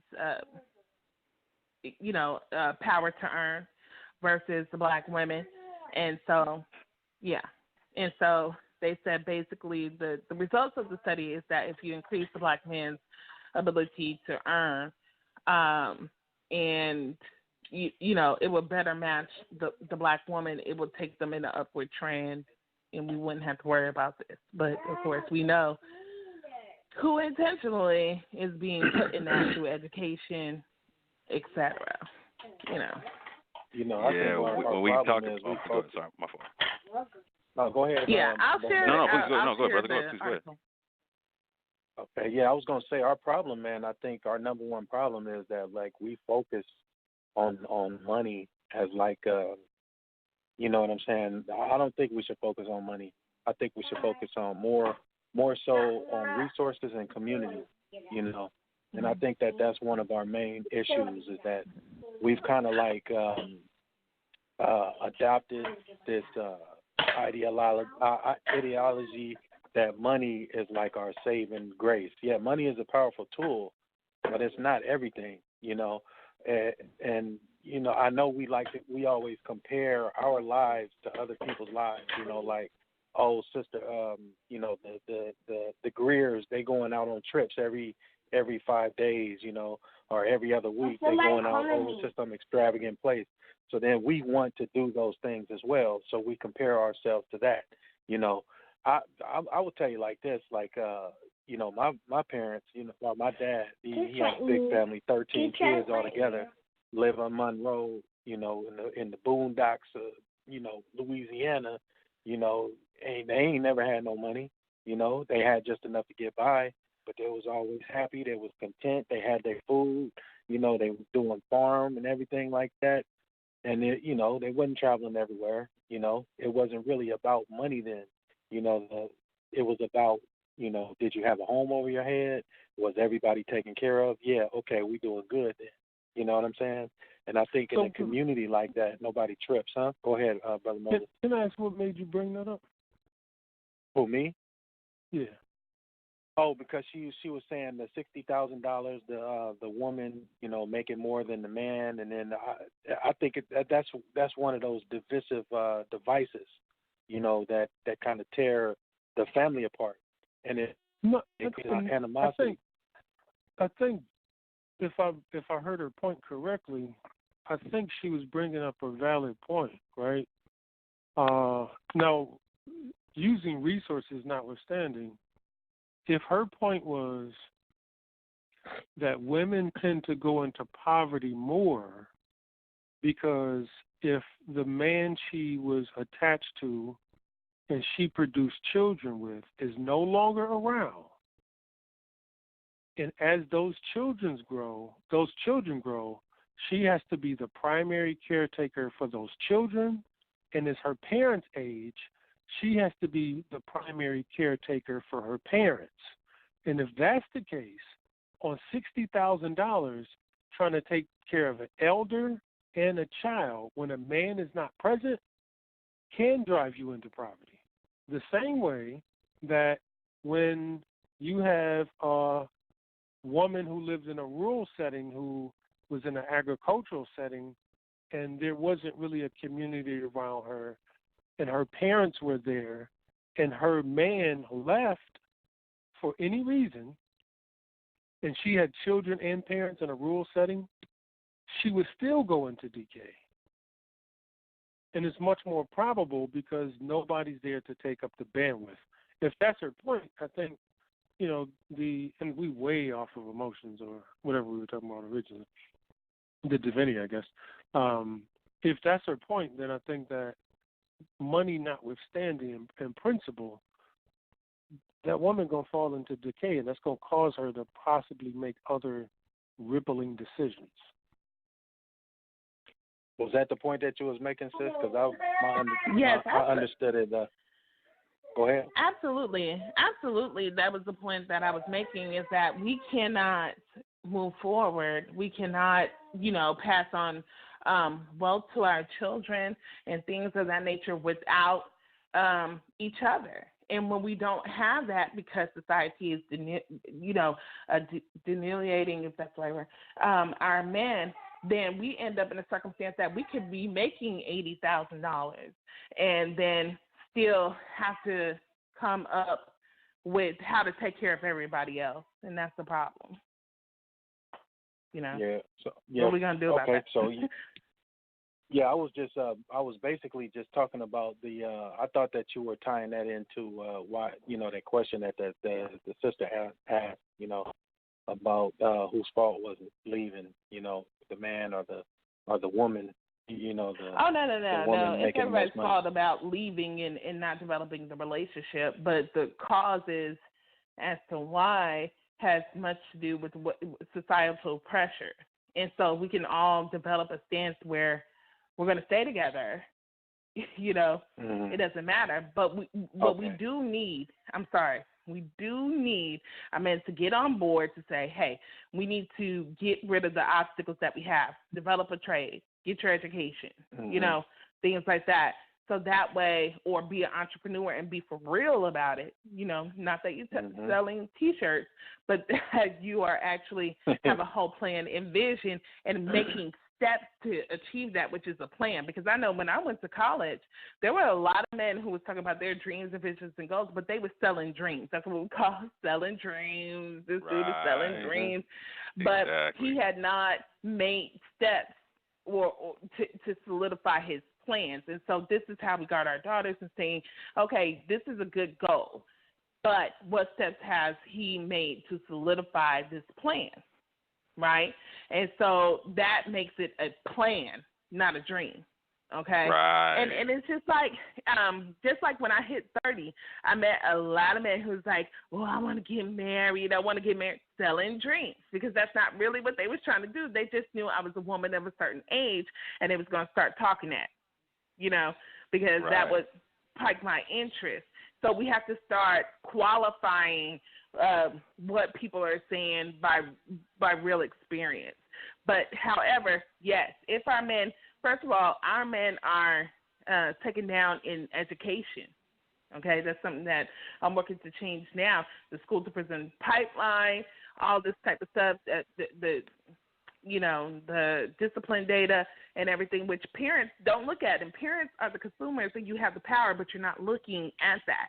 You're not looking at the achievement levels of black students in that school, not the school itself, but black students in that school. So there's a lot of things that we have to learn about the system, and we should be using our social capital given to us by social media to exchange that information. So, I yield on that. Can I ask you some emotional logic questions? Sis? Yeah, I think she put herself on mute. My baby is driving me crazy. Oh, my fault. Hey, So in prep for like our conversation on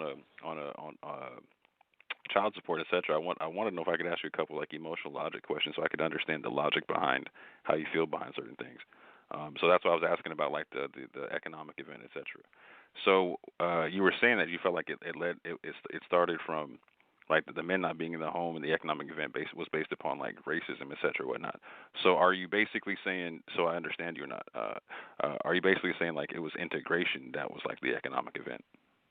Because like in a segregated situation, and I'm saying like the one that my father grew up in, we were employing each other.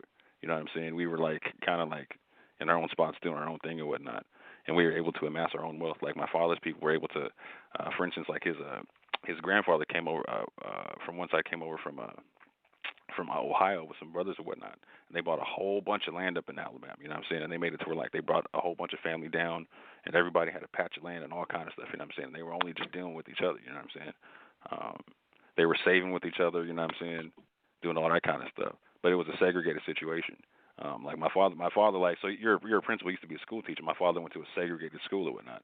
His youngest brother was the only one out of like all umpteen of the kids that didn't go to a segregated school or whatnot. And he has a whole different lifestyle and perception than the rest of the kids that went. In terms of like community strength, etc. You know what I'm saying? So, are you basically saying that it was integration that was the economic event? And on the flip, would you say that in some way, shape, or form, separating from the integrated system would be a beneficial start to do doing what you're talking about?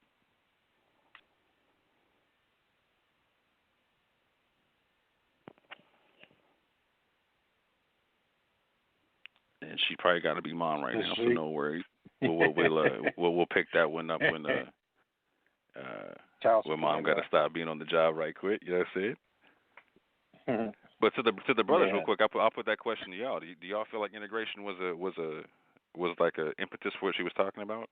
Because when I'm hearing what she's talking about, like it seems like she's talking about like almost like an epidemic type of issue, right?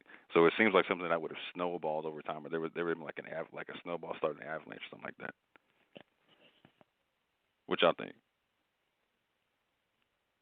I personally think that it plays a big part in it, because once integration happened, and it kind of like brought in a whole lot of different other ideologies, and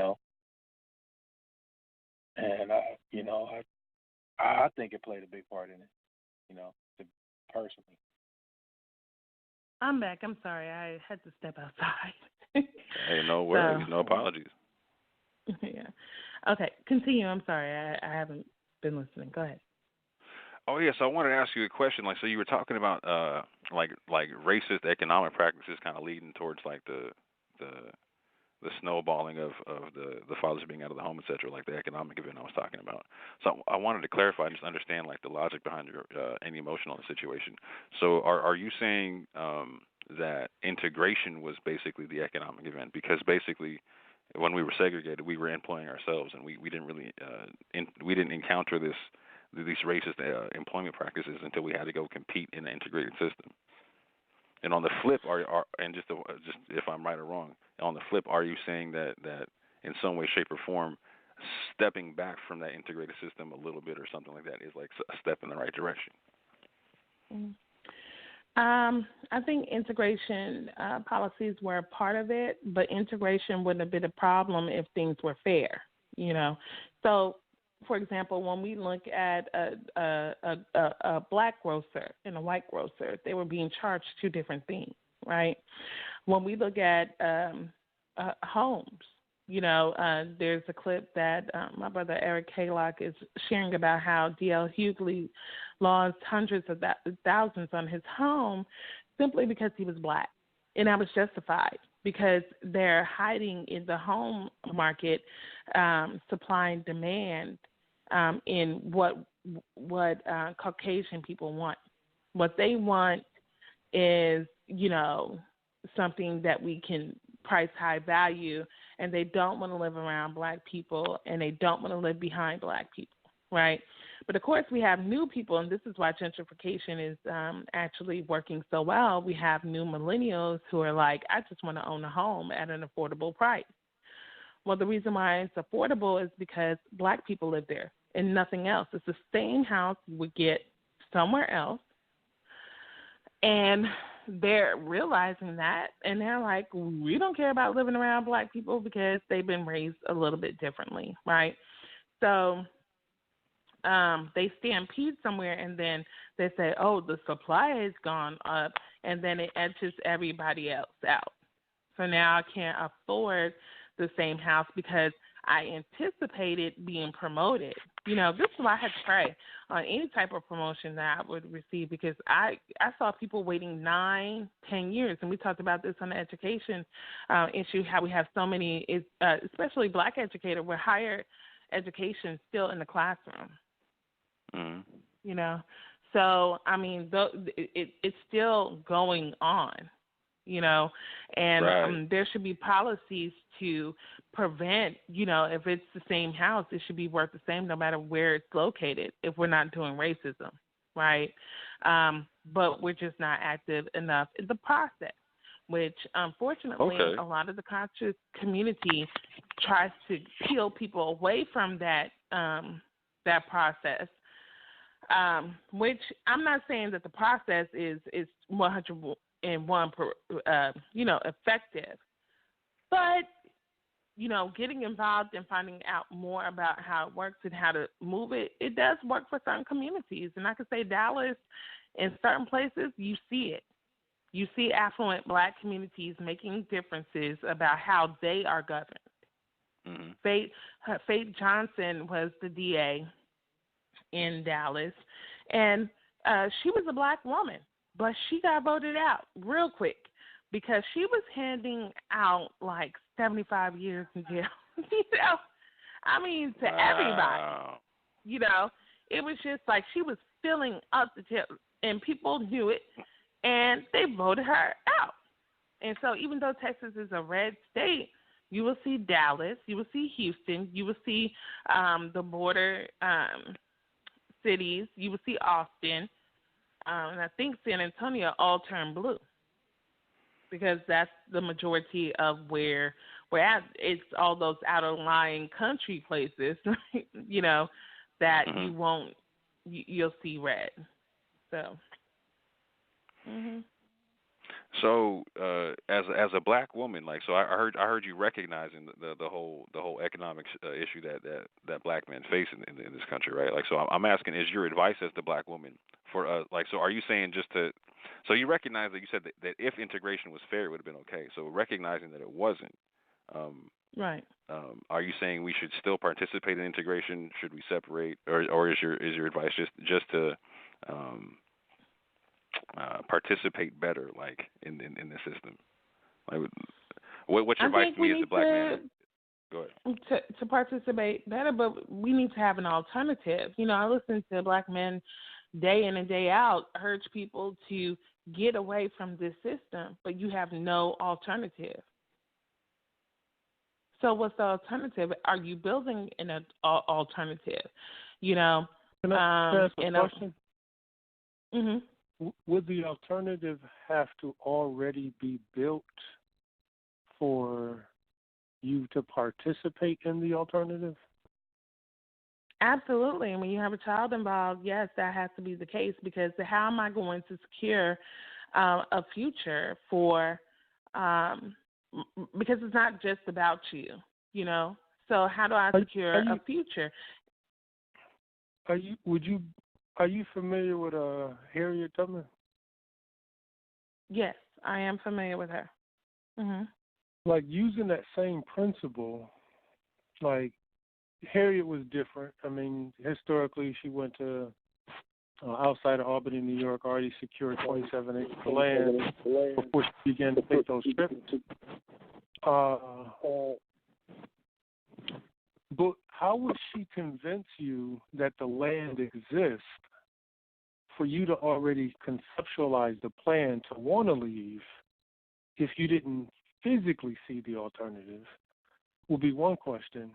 And would you appreciate the alternative if you didn't help build in the process to create it?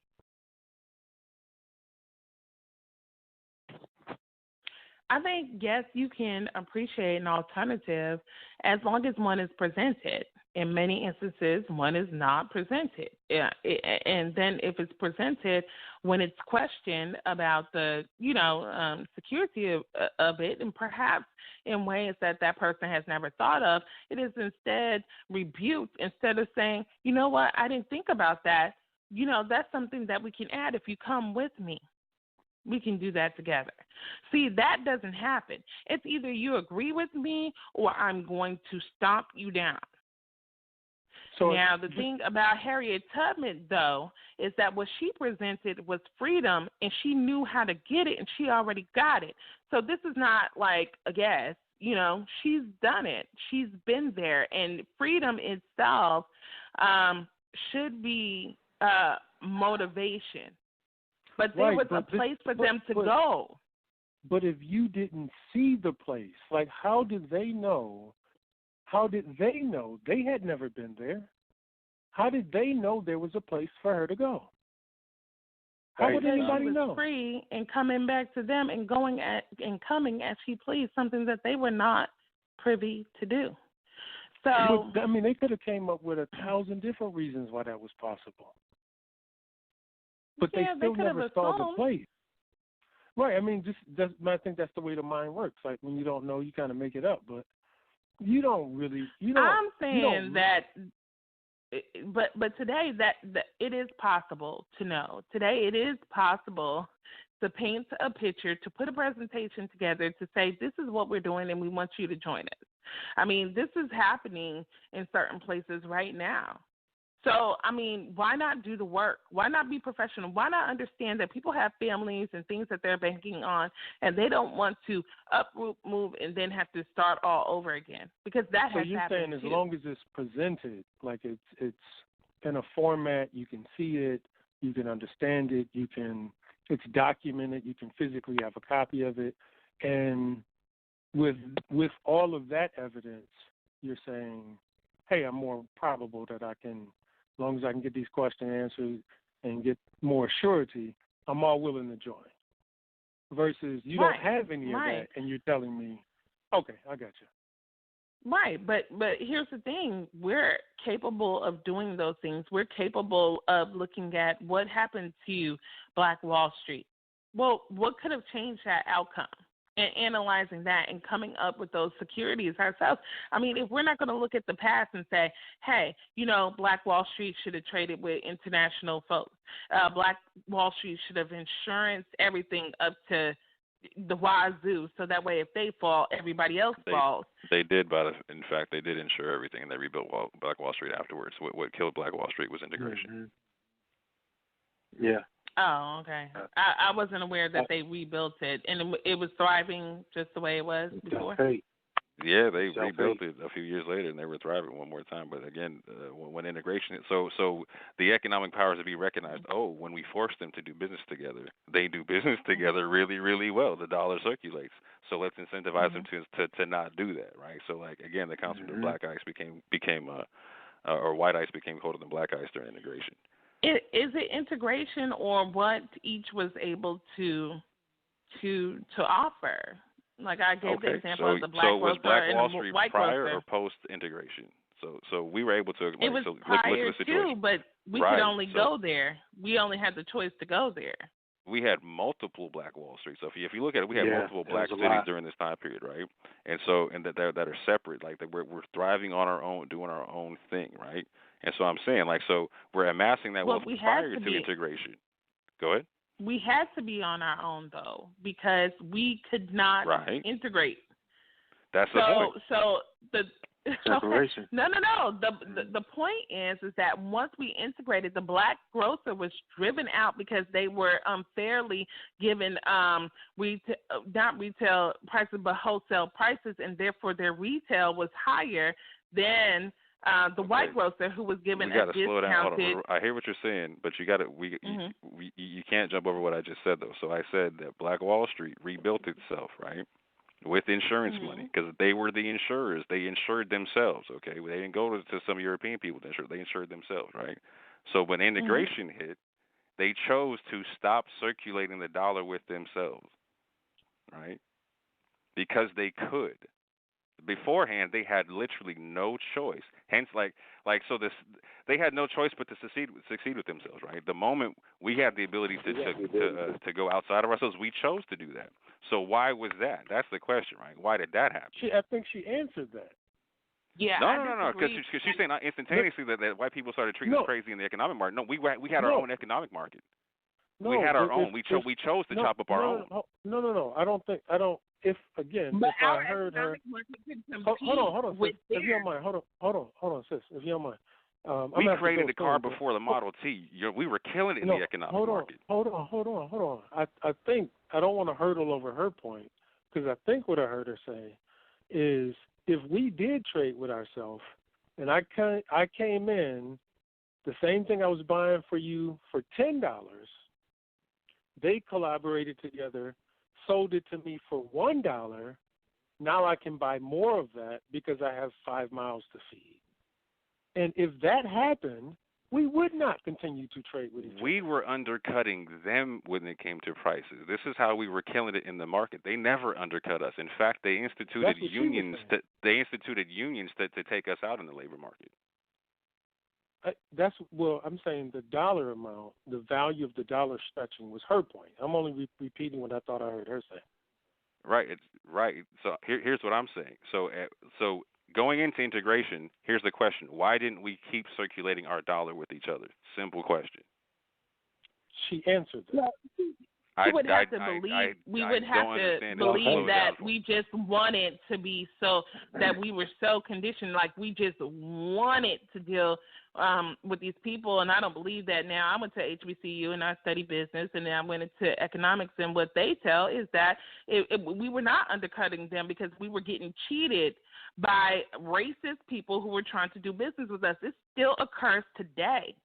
So I would have to see the data on how we were undercutting. And then the fact is that even if you say that they did labor unions, well, labor unions is in everybody's best interest, so nobody is getting fired or... No, they weren't. Or the history of labor unions was to lock us out of the market, sister. We can have that conversation all day. Well, no.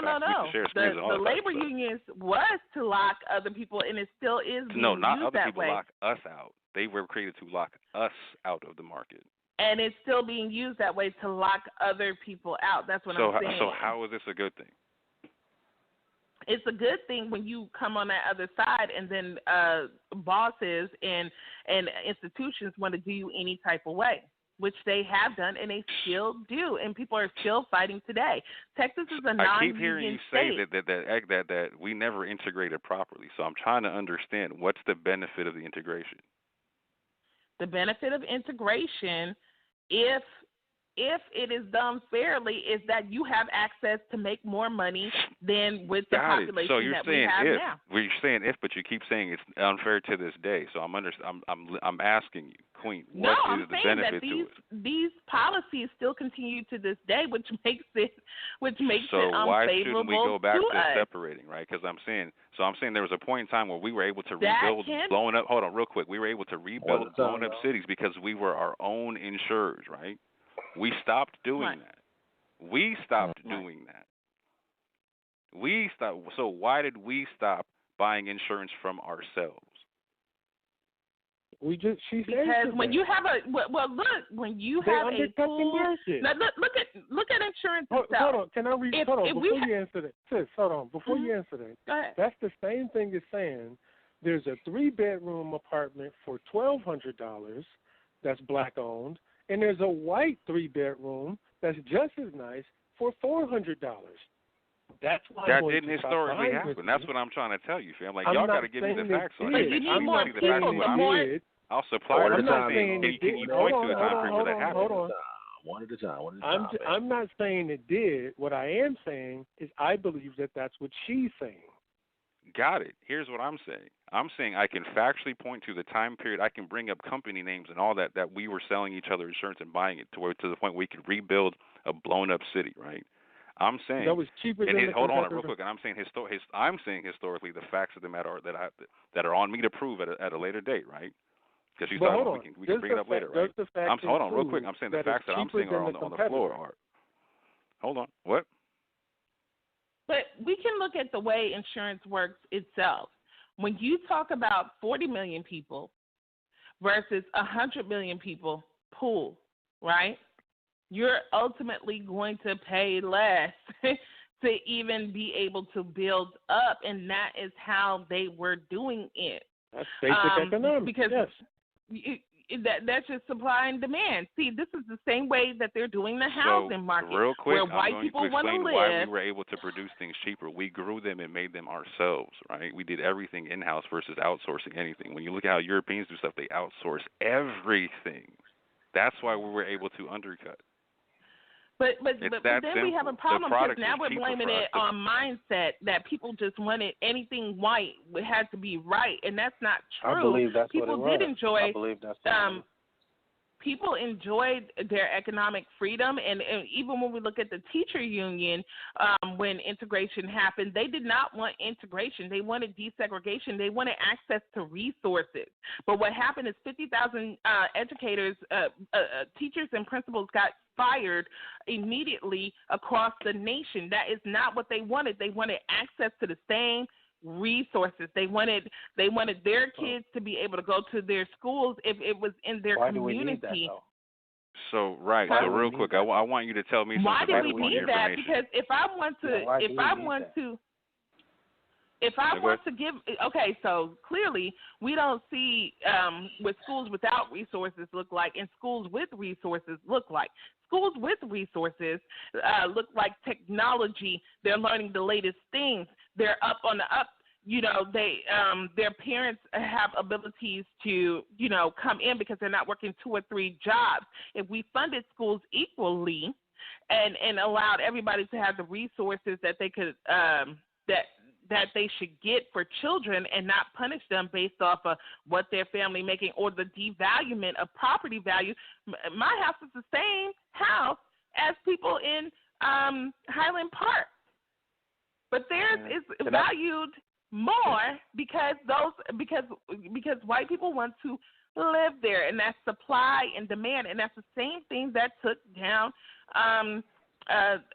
the process of integration, but it should have been desegregation, meaning that I can get whatever my money says I can get, and that I can get access to whatever resources that I am supposed to. Here's my thing about it, right? So my dad like I say, they grew up in Monroe, Louisiana. They had a little community, and they had a little store, right? So on hot summer days, there was black people that would pass up their store to go, and they was walking, right? So they would pass up their store to go to the white store and buy some ice and be coming back And while they're watching these people, passing up their store with the ice that they bought from the white people's store, they seeing it melt all on the floor. You know what I'm saying? So personally, I think, like, just from personal experience and from what I see it's a desire to be accepted. Like, I'm not disagreeing with what you're saying. It should be fair, and everything should be fair and everything like that. But my question is, why do we desire those things? Because to me personally, it looks like more of a want than of a need, because we have everything that we need. But then it's like we're looking at the other side of the fence and everything's green over there, so we think it's going to be greener than what we got. You know what I'm saying? So that's my whole point of saying that. And I actually agree with, if I understand his point. I've already butchered your point, but if I understand the brother Moore's point is, integration kind of destroyed us, because it's like we desire acceptance when we already had everything that we need, and then we went outside of ourselves, and then we got screwed in the process. And I yield on that. Yeah. Well, what I'm saying is that integration wasn't the goal. It was desegregation. It was access to resources, and we still don't have those accesses to resource. We're charged more at a bank because of risk factors that have to do with basically how racist we're treated in this country. So that was the hope of people. And I have the article of the Black educators and what they had hoped would happen from that, and it was not so we can be like white people. That was not it. And I will say that 50 years from now, it's not even going to be that long, that they will look upon our generation and say that we didn't do enough as well. It's always going to be this judgment about people who came before you and who didn't do that. But when people write about the mindset, we need to take heed. We need to understand what they wanted. Like, even Martin Luther King had a change of heart and was like, whoa, I led my people into a burning house. Okay? And when he started talking about the money, when he started talking about the money, he was killed. When Malcolm X said, I'm going to the UN and bring you up on charges and killed. Because when you go after the money, that's what it is. Because the money, the wealth grabs, and the policy that continues today, it continues today, is what's causing those things. It's not that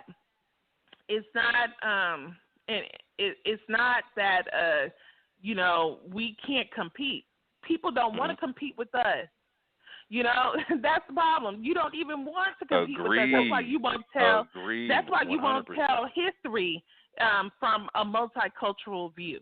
Dr. Joy DeGoy-Leary said that the reason why you won't ever see real Black history or the history of slavery ever really taught is because it tells a story about another people. So when we look at the data, and there's an achievement hierarchy specifically in public schools of white, Hispanic, and Black, no matter what the demographic or the numbers are, then you get to see that the curriculum itself is for us, by us, attitude. And of course, our white students have pride in that. They feel like we did this, but the contributions of others is limited to Hispanics, specifically Mexicans, fought a war and lost, and Black people were conquered people who were slaves and undignified. But you won't talk about Nat Turner. You won't talk about the Haitian Revolution. You won't talk about those things that empower them. And so Stanford, upper education knows this. Stanford University did a study on this. And in that study, they found that students who took ethnic studies courses, had better attendance, had better GPAs, and had a better sense of pride. So they know this already, but the curriculum has not changed. And keep in mind, this would be to their benefit, as we're in a global society where people who work and make money have to respect people and deal with people from different cultures and societies. Oh, not to cut you. Go ahead, finish. No, all right, No, so I'm here. Okay, so real quick, like that's what I'm saying is the benefit of separating a little bit. Like so, like my father who went to the separated schools, right? He had nothing but black teachers his whole life, right? And like he literally told like my black teachers would not allow me to fail. And this whole bit of like having like a Eurocentric curriculum, that was not the case. That was not the case. My uncle, the youngest child. He went the least farthest when it came to the educational background, but he went to the integrated school. Do you see what I'm saying?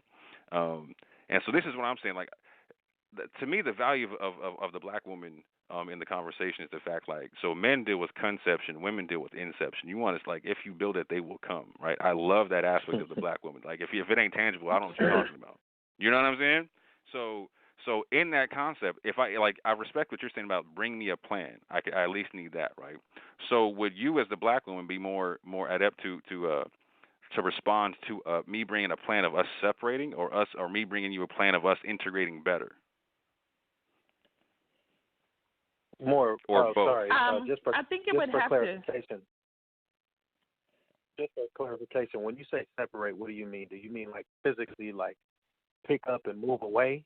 Or do you mean just like separation in the understanding, like instead of like spending my money with some people that's not going to appreciate it, you go take it to another people and appreciate it, but you still in that society or whatever. The latter part, where I'm still in the society, right? Like we're still citizens of this country, but we choose to have choose to have our own schools, we choose to have our own businesses, where we choose to move closer together, etc. Right. We choose to have our own communities, like, you know what I'm saying? Like, we're like, so you see Chinatowns, right? So when you see a Chinatown, it's on purpose. When you see black people together, it's a ghetto. You feel me? Right. We need to switch that up. Okay, I'm with that. That's what I'm saying. I agree too. Okay, go ahead, sis. I'm sorry, I didn't mean to cut you. Just wanted to understand it. Well, there's a little Haiti as well. There's little Africa as well in different towns. It's just that we come up with a different upbringing. They get their money.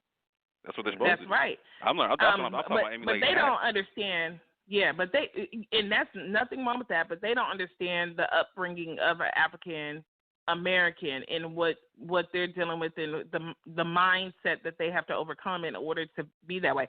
I grew up and I went to all black schools my entire life. I went to HBCU. Mm-hmm. I went to Majority College for my master's, but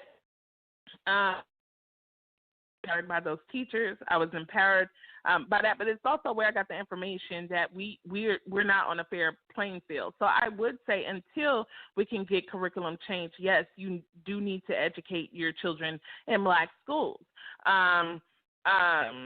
But we as educators also have to be aware of our students in spaces where they are not the majority, and so we need black educators going there too.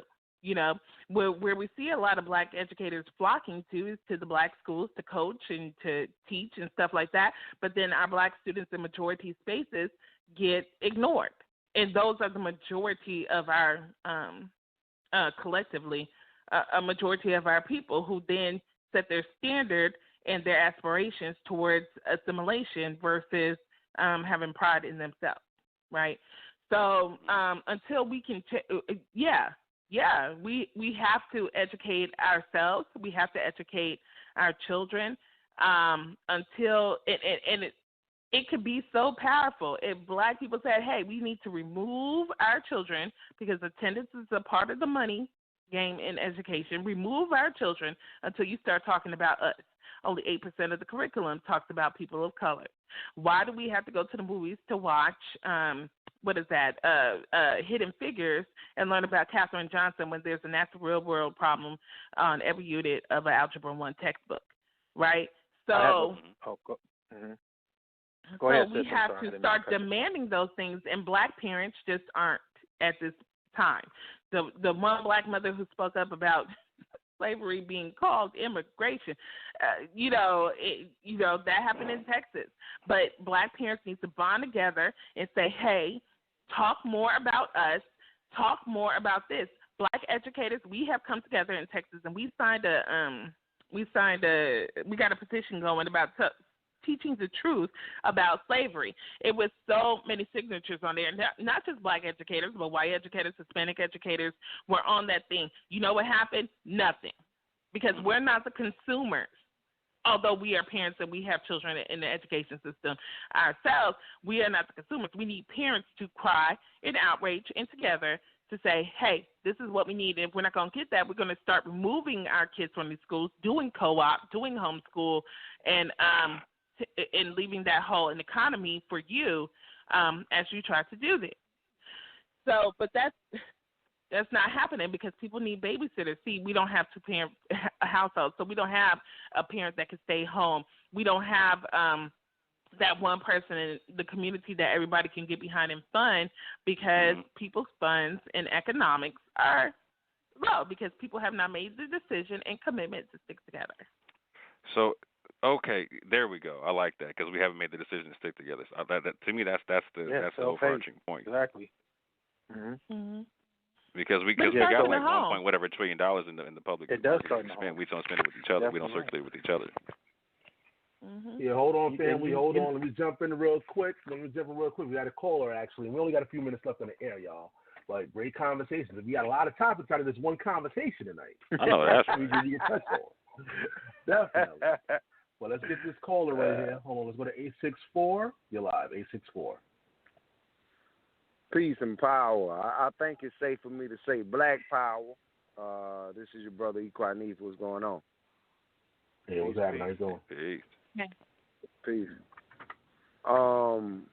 With you guys, with the sister was bringing some very fundamental keys, and the most fundamental key, and I just got finished speaking with African Center educator. And basically, we were at the same place talking about the importance of education, in particular to our black children. To us, as the black adults that were once black children, that I don't think that a lot of us have gotten a fortified education as it relates to, a center that reflects who we are. Like the sister said, we have to learn about historical figures, and the heroes that America deems as heroes. But we do know that once upon a time in America, it was illegal for us as black people to walk around with rights as the white quote unquote citizens or our neighbors. And the reality is that we have to get back to a place of loving ourselves, but we can't properly love whom we don't know. And that's why it is very important for us to have this connection to our divinity via our ancestors, via, those very important parts of our, that's what the issue is with us as black people, as black children. Our black children don't lift up those old figures. They are basically hidden figures because they're all in the books, and they're not just easily for, at their disposal where they can learn about them. So they have to learn about it through Facebook or through a show like you guys are bringing about. So I do feel like it is of utmost importance to see, our children at that place. And until we are at that place, right now we are lifting up our children, know about Cardi B. This is a reality. Our children know about LeBron James, Michael Jordan. They know about Tiger. They know about Young Thug. All of these people that, Future, that promote drug usage, that promote drug selling. And this is what the system is wanting. So in my opinion, I don't feel like the system that has been embedded and actually been able to win due to slavery, I don't ever think that they are going to benefit us or teach our children the substantial education in which they need to know, because then we won't be the consumers that are just going out here doing the bonehead, brain dead things, just living to buy Jordans. We're going to then start making substantial endeavors with our money, and we're going to invest our money when our culture is the one that starts to pride themselves at, hey, I went out and made an investment. Now I'm cool. Not I'm cool because I went and did some bonehead stuff like throw up $100 and I didn't even know how I was going to pay my rent. You know, this is the stupid stuff that is promoted to our children, but it's something that, you know, through this show and through our conversation, constant conversation, hopefully we can rid ourselves of. That's powerful. Hey, you know what? I want to nominate that what you said as saying of the night. You said we cannot love who we don't know. I think that was a very powerful statement. Very powerful. And I would like to ask you a question, right? Now, in terms of just what we were just talking about, do you think that separation is best for us? You know, like in terms of not necessarily picking up and moving away and going somewhere else, but separating, just starting to deal with each other and messing with people who really have our best interests in mind. Or would what would you say that? Go ahead, brother. I would say internally, inside building our community, our nation up, we should be wanting to do that from the inside out first. You know, looking to establish our businesses. Even if we're going to open up a school, having teachers that look like us, you know, hopefully, and teaching our children first. Yeah, later on down the road, if we are teaching white folks or Chinese people about the greatness of black folks, hey, that is great. You know, teach them, have them being at this place where our children are now, where they can't find a white figure because we are now, you know, just plastering all black figures up. So I'm not mad at that, even on the economic scale. If we're going to now have businesses and things of that nature, I feel like we need to be doing the core business with each other, meaning that we as the customer, the consumer, should have an obligation and a duty to go in and support our black business owner. Our black business owner should have the first and foremost, they should have it as an agenda to hire their own first, like the Chinese people do, just as the Mexican people do. So I feel like, yeah, we do want Mexican consumers. We want Mexican white consumers. But first, we want to have the devotion of our own black consumers where they're coming and where we're giving them bargains and deals like similar to the ones that we don't see and we're not privy of that the white business owners are giving, you know, to the white consumers behind our backs. So I feel like, you know, this is going to be very important for us to separate even if we aren't going to another continent, and I'm definitely for repatriation, going back to Africa.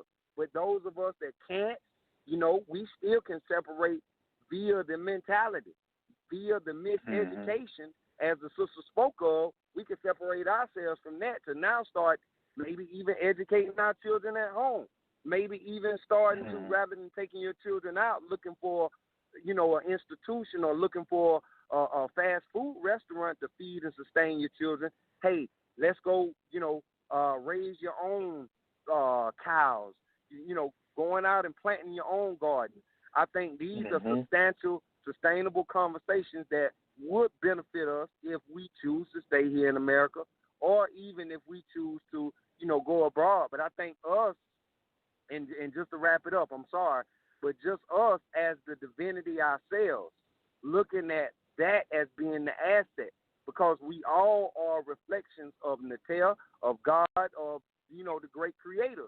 So looking at the bond with our brother, my grandmother told me self-preservation is the first law of nature. So if you're looking for a God to look like anything, you need to look in the mirror and you need to take care of that one first and take care of, you know, what God or the creator has blessed you in. And I'm going to assume that's being black. So we want to take care of our people, take care of ourselves first before we go and try to be friends with everybody else. So, you know, hey, I'm pretty sure that this conversation, this show is going to be a one for the archives, you know, that can serve itself as being a navigational tool for us and our people, brother. Hey, hold on, brother. Before you go, I think the sister wanted to say something to you. Okay, yes, sir.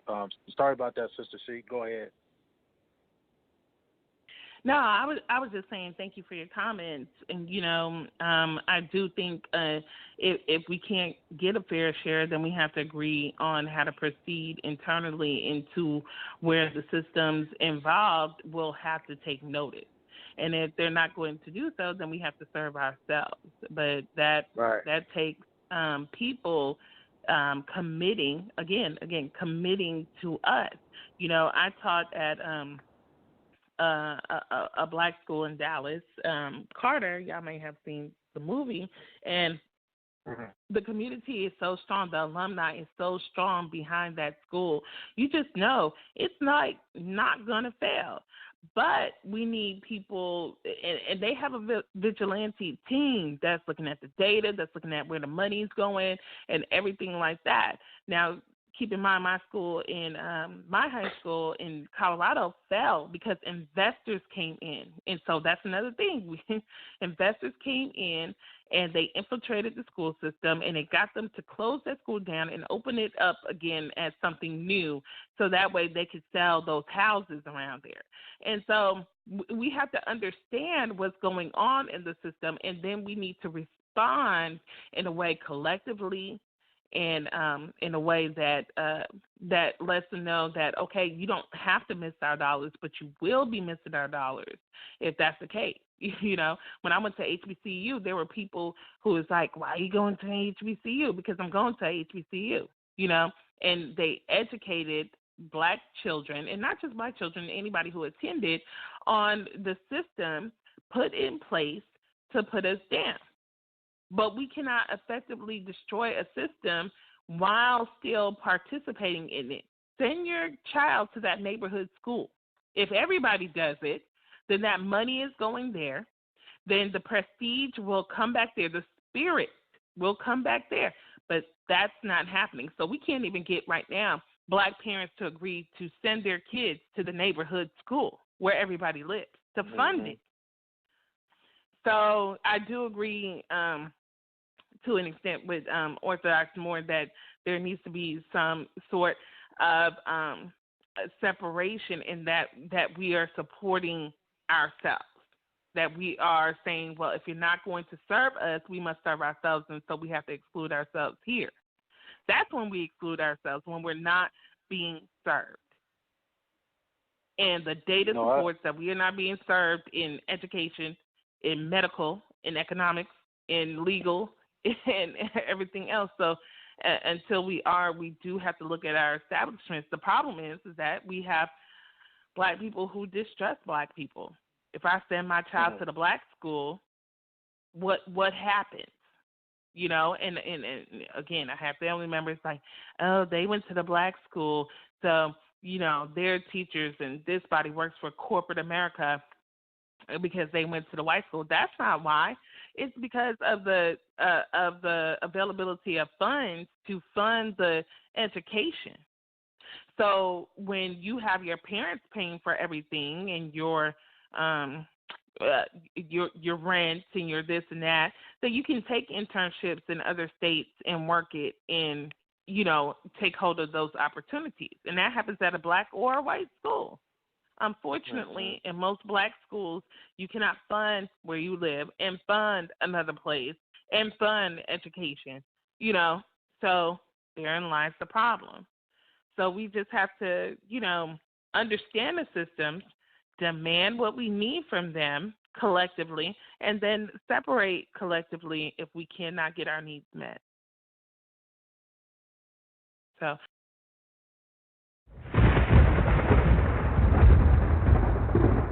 Don't touch that dial. You're now listening to Debate Talk Radio.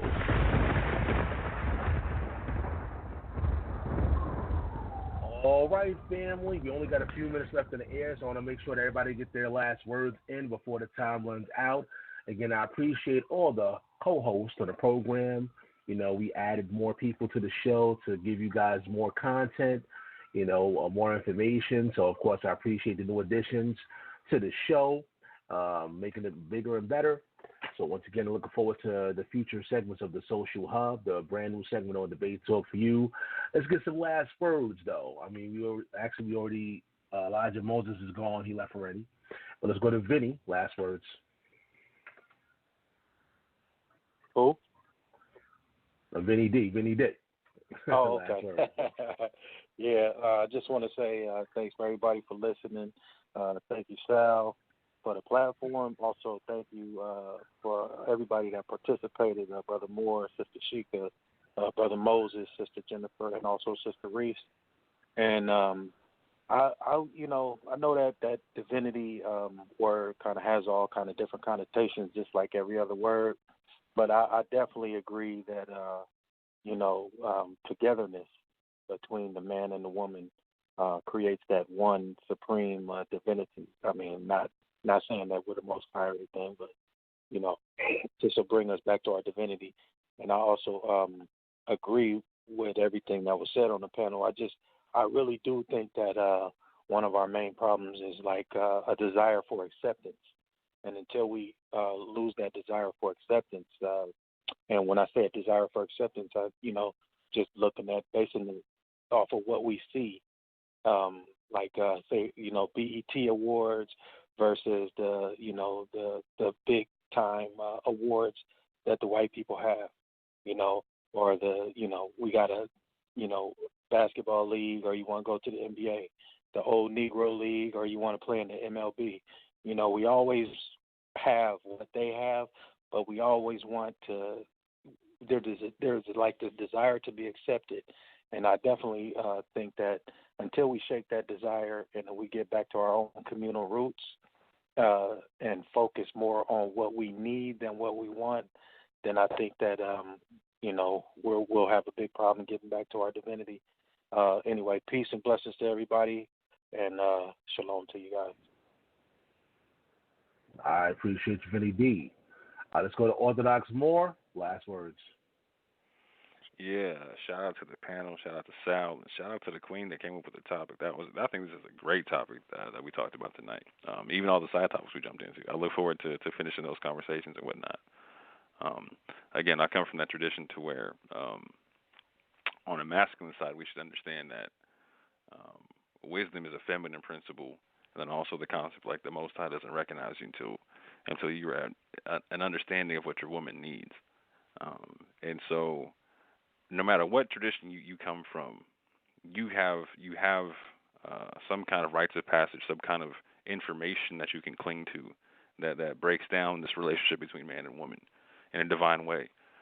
So I'm saying we do our best to connect to that and uphold that.